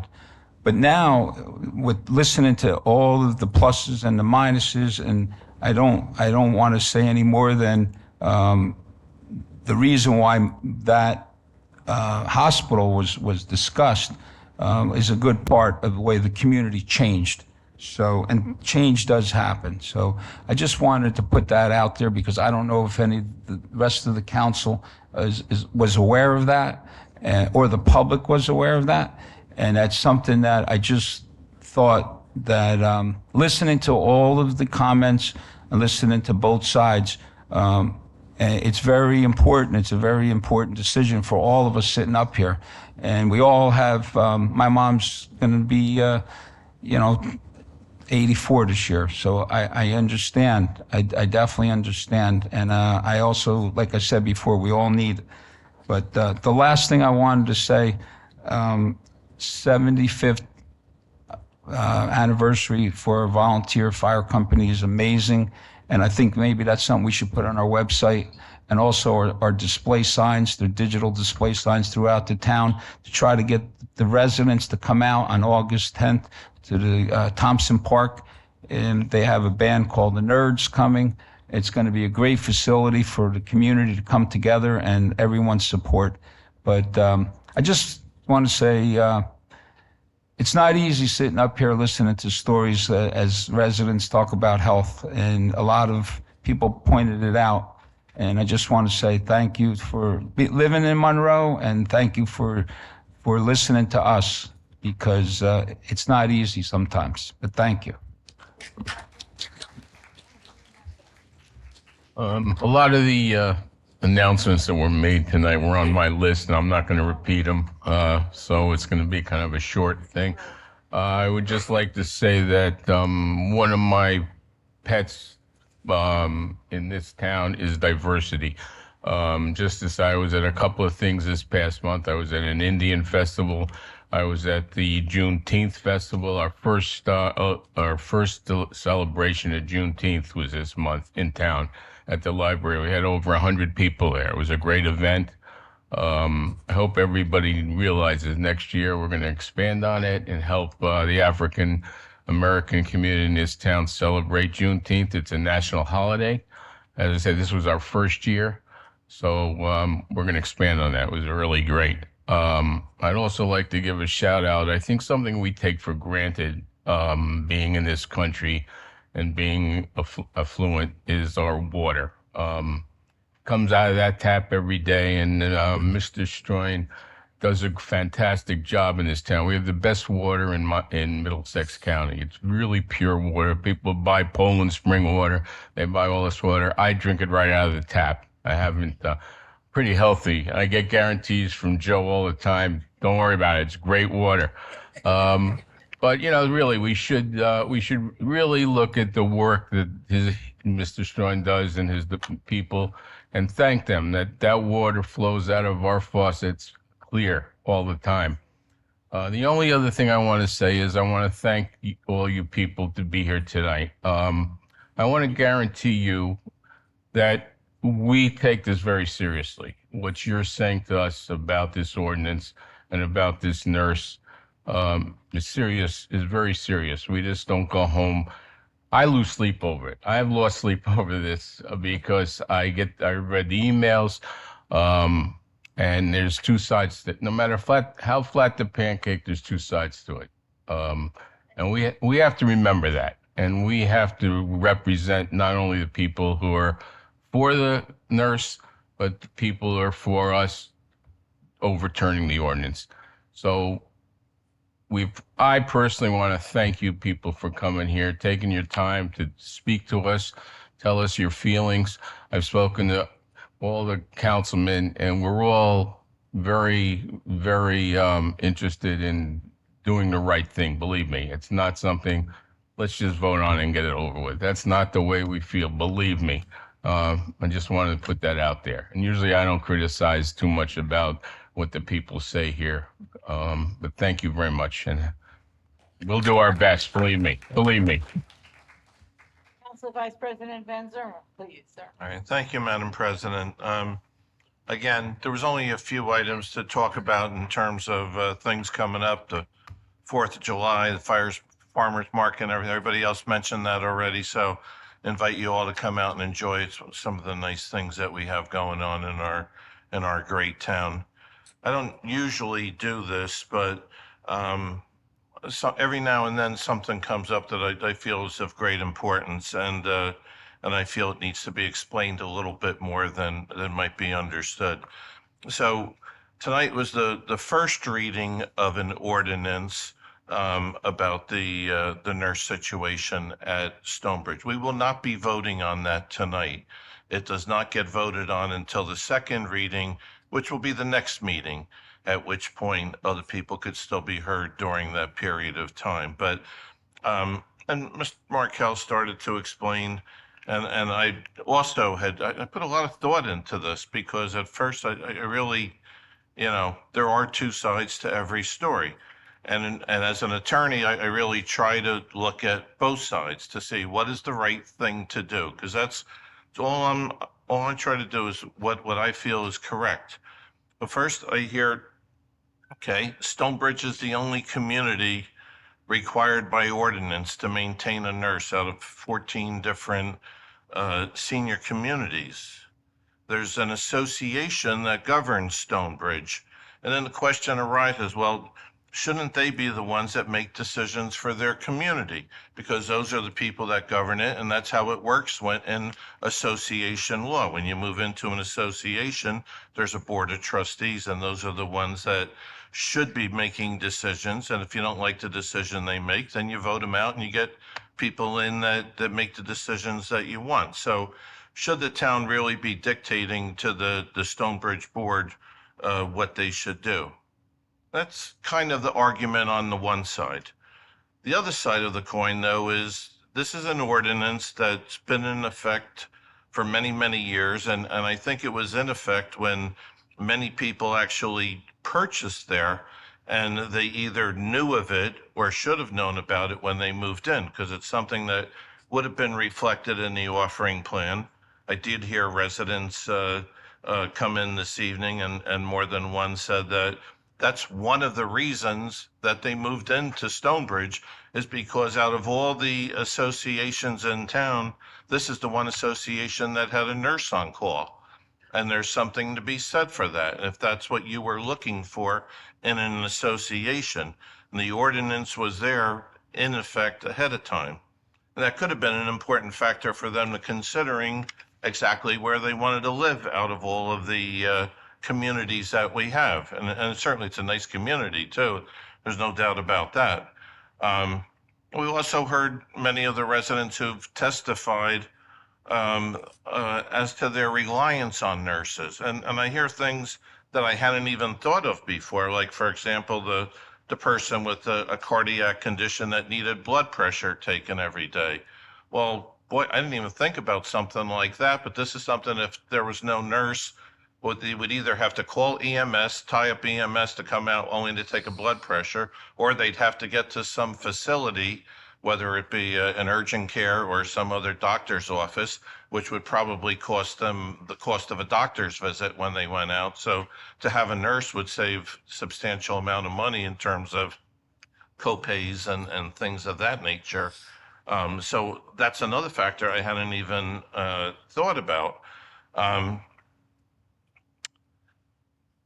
There's you get a certain reliance. And what I kind of understand from what I'm hearing from the people is not that they're choosing nurse versus 911, but they're choosing the nurse in conjunction or to supplement 911, which means that when, they can call the nurse right away, they could still call 911 right away, but the nurse might get there quicker. They might not always get there quicker, but the fact that she's on call, she's in the same community, and that is her sole and entire purpose, is to get to residents in the community, probably she will be there earlier. And we've heard how there's been times when they've been able to assist in the preparation of someone who they know is going to have to go to the hospital, so that when EMS gets there, maybe they're just 5 minutes ahead of what they would have had to do had there not been a nurse on site. So I think that's another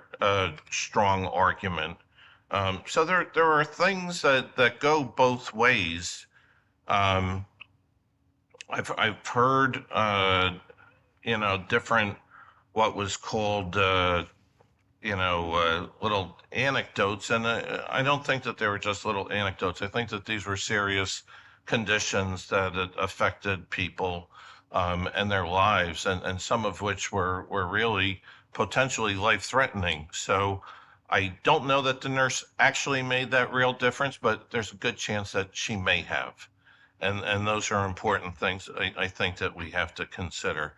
The other thing is, I heard the vice president say that this is really, I'm sorry if it was the vice president or the other gentleman, This is really something that would give future members the ability to change if they want it or did not want it. And I think the answer to that is if in the future they want change, they could always come back and ask that this be revisited. But we're here to discuss what's happening now. The fact that the potential resolution within the association requires 2/3 vote leads me to believe that in all probability nothing would happen. I've been an attorney representing different associations, both seniors and non-seniors, and trying to get a quorum for just about anything is sometimes difficult. But right now, if we have something in place, people have relied on something in place, I think that's a strong factor to consider. So we're not voting tonight, but there are two sides to the story. I think we have to all consider what everyone testified to tonight. And sometimes there's an old saying, if it ain't broke, don't fix it. So we also consider that. But we will be back on next month. And as Councilman Markell told you, I think you can understand that all of the council is going to give it serious consideration on both ends. So thank you. Mr. Markell had a question. I just have a quick question. Do you have a total number of calls these nurses make? I was told 2 years ago, there was 17,000 calls. The nurse made 17,000 calls in 1 year. 17,000 visits or wish attended. So Can I blood pressure or whatever. can I make a comment, just- please, on that? Yes. I live in a community and has a nurse 24 hours a day and served on my community's board for 10 years. There are records kept in the nurse's office by every nurse in however many hours that the nurse is in the community. Just a minute, sir. I see your hand. I just wanted to, I did not see it. So that I am aware from my own past experience that the boards of all of the communities get a record of how many visits were made to the office, the types of visits that were made, and if the records are being kept appropriately within your office, they are kept by the shift on which the resident was there, and information as to severity of what it was. The confidentiality of everyone who comes there is maintained, but the information is there. And that was my experience as president of a board in this. That was my experience as president and member of a board for 10 years in a community. So the records are available. We are going to not, I would really, if we could, I would like to finish and move to public comment. So you would all get to comment, but I really need to just finish this. It will be, I see, because we will move to another public comment section. So just let me please finish. There's a piece of the agenda that I need to do, and we will certainly allow for more, the comments that you wish to make. And therefore, I will, Mr. Van Zura, you are through. Okay, I will choose not to add to the record, except to say that what I always hope when residents come is that some of you will decide that we were interesting enough to show up at more meetings when it is not just an issue that is pertinent to you. I strongly believe in a government and in a population that is an informed citizenry and better prepared about the issues. So some of what we do may not be overwhelmingly exciting, but some of it is genuinely interesting. So if you could find it within your schedules that once a month you visit us and you visit with us, not just that you are here, but that you're here and you participate, I think that that would be a wonderful thing. So what I'm going to do this officially and not get told by the three lawyers that are sitting to my left, is we are going to move to the public comment period most officially. So I would like a motion to open public comments, please. Someone do that. Motion. Thank you. Someone do a second on that. All in favor? Aye. Anyone opposed? Good. Sir, you were the first hand raised. No, he was the first hand raised in our unofficial period. I just wanted to mention that we just received. Sir, you have to come up and you have to must use a announce your microphone.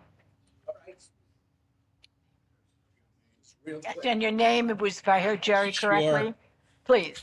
Jerry Morelli, Yes. 15 Lionheart in Stonebridge. I just wanted to say that we just received a nurse's report for January through May, broken out into various categories for all 3 shifts, and I'll be glad to send it to Kevin so he can distribute it to the rest of you. There is a saying in my field that says the work isn't done until the paperwork is completed. You got it. So yes, that is there. Dr. Prakash, please.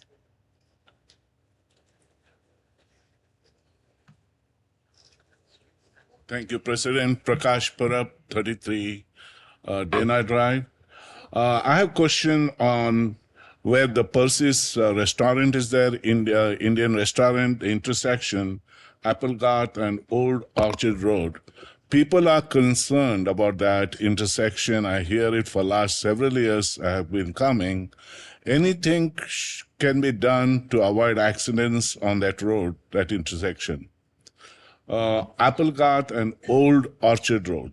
It's Old Church, Mark. Oh, yeah. Old Church Right. Old Orchard. Percy's restaurant, if you remember. Oh, I know. Yes, going down. Correct. Yes, to the rest. Council President, so I did have a meeting on the site with the county engineer. So county engineer is reviewing that intersection to see if there's some immediate improvements that can be done to that intersection to help make it a little less confusing when you come to the intersection. Yeah. Thank you. Thank you.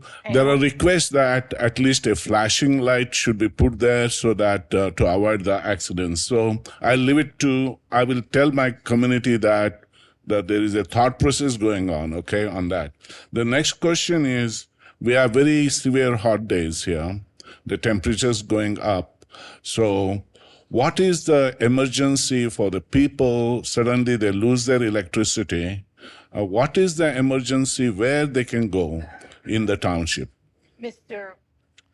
So, Council President, thanks for that question, Dr. Parab. It's a good one. So, in certain situations when JCP&L cannot promptly get the power back on, our police department, our Office of Emergency Management make a decision to open a temporary cooling center. If it's a matter of a short disruption in the power, a 10 or 15 minute or sometimes even longer, and depending on how hot it is outside, the police department, Office of Emergency Management make a decision. Various locations have the potential to be cooling centers, including the community center, the senior center, the library, and the police department itself in some situations. My comment on this is we have to be proactive that if there is a grid and electricity goes away for a certain amount of time, here are the centers open for the emergency, because by the time police takes a decision, how the person, the citizens, I'm just commenting, President. I think the thought process you all have to do. Sir, I just wanted to maybe clarify a little bit what you're saying. Those community cooling centers may change at every time. So it's not like there can be a preventive notice to everybody that these are the cooling centers, because they have to be prepared. I understand that, but in New York City and several places, the heating, there's going to be a crisis, and they say where you have to go. You don't wait for, what the law may be, but you don't wait. Sir, So we can't function on hypotheticals. We do understand what you're saying. Okay, but do understand, that's fine. Thank you very much.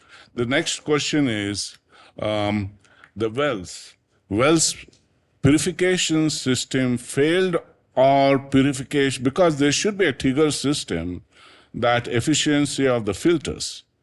And there should be a trigger system. You don't wait till they fail. So because I thank what they have done. I'm not commenting. I'm very, very thankful.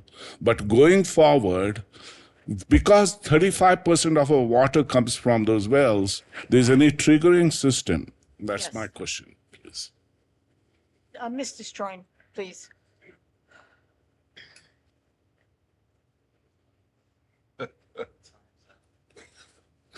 That's okay. That's an excellent question. And again, the issue is that that's what we were doing. From a proactive standpoint, we monitor the pressures that go across the filter media. We look at the adsorption of it, removing the particulate matter. We were able to see that it wasn't performing up to standard. We took the action to go ahead and shut those things down in advance of the hot season really coming into play. And again, it was that supply chain issue that caused the delay. So Thank proactively, you. we're Thank doing you, it. Manish. I understand. Thank you. I see 3 people. Yes, sir. I don't have to approach the microphone. I just want to. Sir, Yes, you do. sir, you have to come up. Sorry, we really have rules.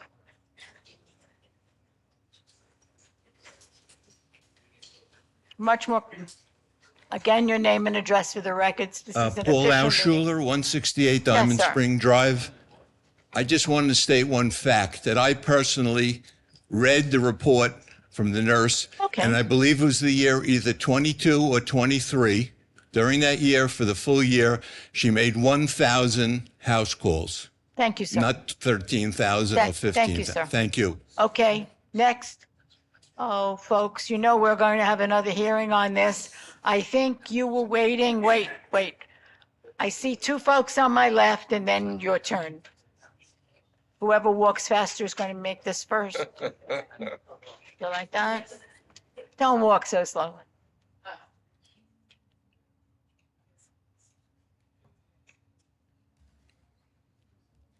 Do I need my name again? Yes, you do. Your George name and Okerlund, address. 5 Kelly Court, Monroe. Yes. JCP&L, street lighting. I've had good responses from Right. the clerk's office about who to connect and all that, and I've done all that. And a couple of times they've come out and repaired it. And for some reason, whatever JCP&L does is about as temporary a repair as it could possibly be. I'm once again cycling on and off. They keep replacing with what is kind of stupidly, excuse the expression, outdated equipment, i.e. there's sodium halide bulbs that go in and out. And they use, 4 or 5 times more energy than LEDs. We in the town, in our lots, have replaced those older style things with LED lights. Just about every commercial facility, almost all new construction has that goes through our planning board and everything is LEDs. Yet we allow JCP&L in the community to use our money that we pay for street lighting to continue to use outdated systems that fail regularly and repeatedly. LEDs last 10 times longer. That's the main reason people change them, because they last so much longer. The big expense in lighting is the manpower when they do have to change them. So it's, to coin an expression, stupid. And I don't know why we don't have more leverage with them. Possibly we could talk to Assemblyman Wayne D'Angelo, who's connected more to electrical issues and maybe has a little more weight with JCP&L than we do as one township. But it's not a very professional approach that we're experiencing here. Mr. McGowan, would you like to comment on that, or I will? Council President, I think that's a good idea Yeah. to bring that to the Assemblyman's attention. We also have a contact in the Office of Government Relations, and we've certainly talked to her a lot about street outages, and we can certainly raise additional issues about the actual outdated equipment. And I was in touch with the Assemblyman's office earlier this week. On another issue. And we'll be speaking with him about this as well. Okay, thank you. You're welcome. Large developments in the community, particularly in any upcoming large development. Historically in Monroe, as well as Cranberry, we had, before we planted houses, we planted potatoes here. And the potatoes were irrigated with ponds that were dug mostly right after World War II with drag lines. Not expensive to build, and some of them still exist.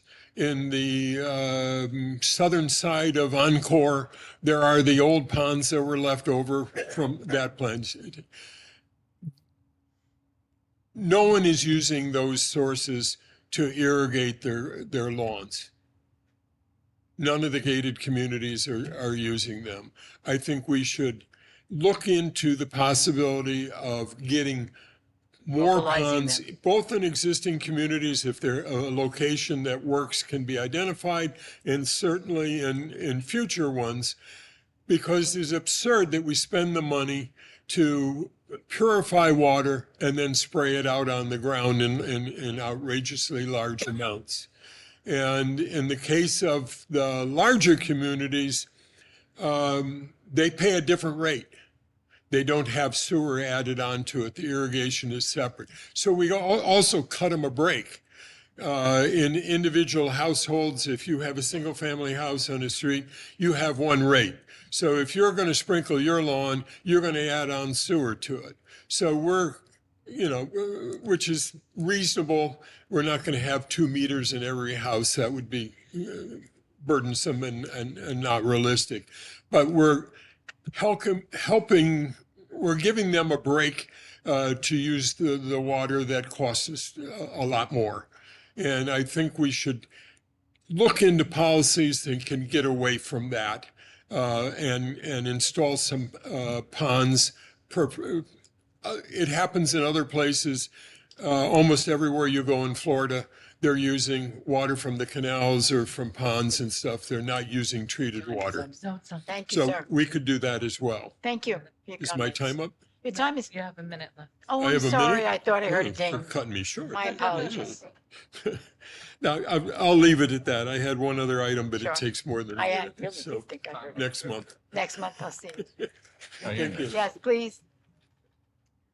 Did you that thing? Yeah, must be getting groggy. Maybe I should have a little coffee. Michelle Arminio, 9 Nathaniel Street. Yes. Very quickly, resolution R62024-172. How many vehicles are we selling? Mr. McGowan? Council President, I don't believe we have that number yet. This will be the authorization to engage in that. I'll certainly get you that Well, information. it doesn't matter. It should be on the resolution, right? People are, hi. No, I think, That's fine. oh, you do have it? Okay, sorry. Folks, please, I can't hear. I can respond, Council President. Currently, there's 13 vehicles on the list, but it's not complete yet. It's still being updated. Okay. And I'm just curious on R62024-173, the Garvey's demolition. What are we going to use that? That's going to be open space. What are we using it for? And why would we destroy an entire building that we might be able to use for recreational purposes? You have bathrooms there, you have a kitchen. Why couldn't we use $110,000 to just spruce up the building? Okay, so what had happened is that basically the closing was done, all the buildings were reviewed, they were monitored by experts. There was no way to save the building. And so now there's going to be other purposes for the residents in a safer manner. What residents? For the residents of Monroe to use the Yes. land. So we're demolishing a building and then It rebuilding? cannot salvage the building. And what engineers did What, that? the Do experts have- that we have here, you have an engineer over here. And they will benefit by both the demolition and the building. It's not a benefit. We're trying to benefit for the residents, the property. Well, sometimes just rehabbing things is a benefit. But anyway, we'll move on. Sure. The cameras, where are the cameras going to be placed? That is Resolution 178. That our police. Council President, Yes, please. this is cameras and other access infrastructure for the new police department Thought so. headquarters. I don't have an exact mark. I don't know if you have an But exact it's location. on the property Purely primarily for the police department. That's It's not- correct. Yes. Yes. We're not Big Brother yet. Okay. And last but not least, the comment that, I'm sorry, Ms. Shah made about the emergency management. I thought the whole point of emergency management is pre-planning for emergencies. To say that we don't know where cooling stations or emergency things are until the emergency occurs is so reactionary. I mean, I think we have an emergency management personnel. I think we pay for this. I think we're required by the state or Ma'am. may I finish? I think I No, have no, the floor. I understand that, but I think But do that I have the floor, I think you're Madam taking it out of President? context. I'd just like to correct it Council before you President, continue. do I have the floor or Okay. not? Just let her finish, please. Thank Would you you. please finish? Yes, and it's my understanding that we have to present a plan to the state, I believe, or to the county. So these things should be in place. We have citizens, we have young children, we have people with disabilities.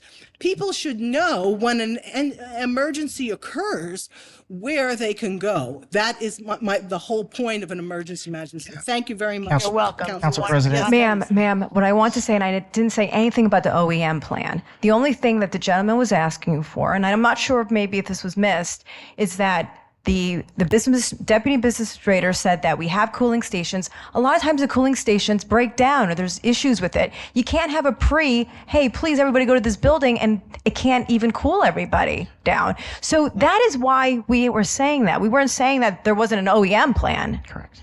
Well, an OEM plan should be, There is one. We knew, so tomorrow or tonight, if the electricity goes out and it's a very Then- serious situation, where can people go People tomorrow? will go to the appropriate designation. But what And does that mean? I don't have the information in my head, but I know that OEM has it. I know that our Okay, but police the has it. people need to know. And the people would be Okay, notified where to go, just like we have been when we have snowstorms and The previous. township is, for the most part, very, very good. But And to that hear has- council say, we don't know until it occurs, it's not a hypothetical.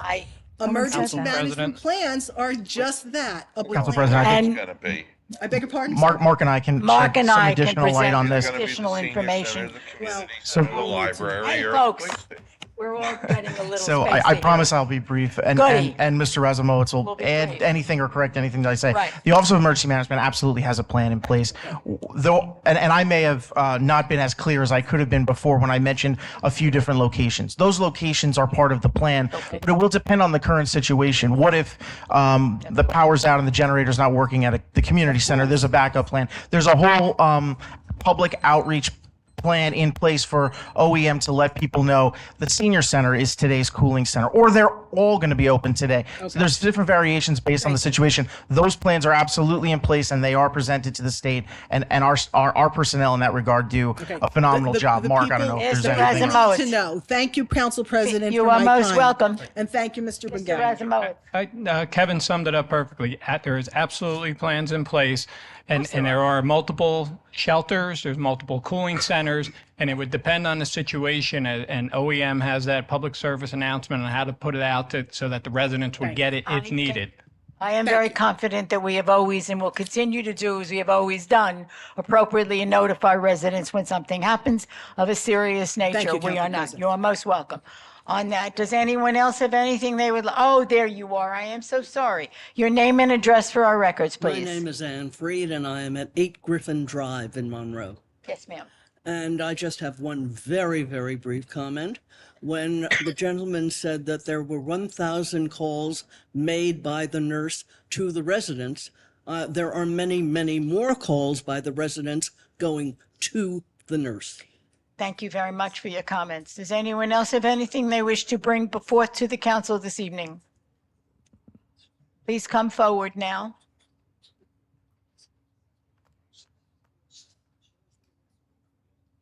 Seeing and hearing none, I'm going to ask for a motion to close the public comment section. Motion.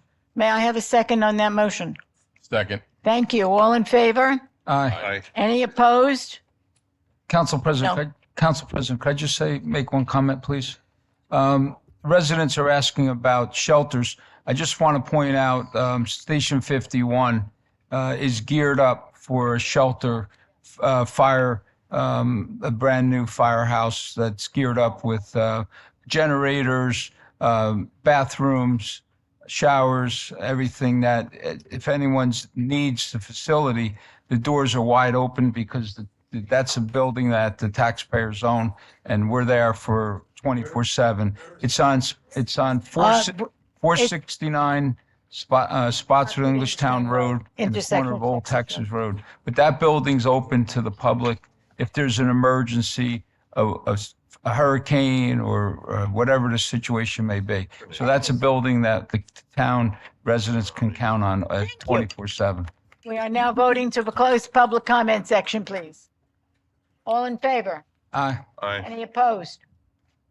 Public comment is closed. I would like a motion to adjourn the meeting. Motion. May I have a second on that motion? Second. We are adjourned. All in favor? We are adjourned. It's 8:40.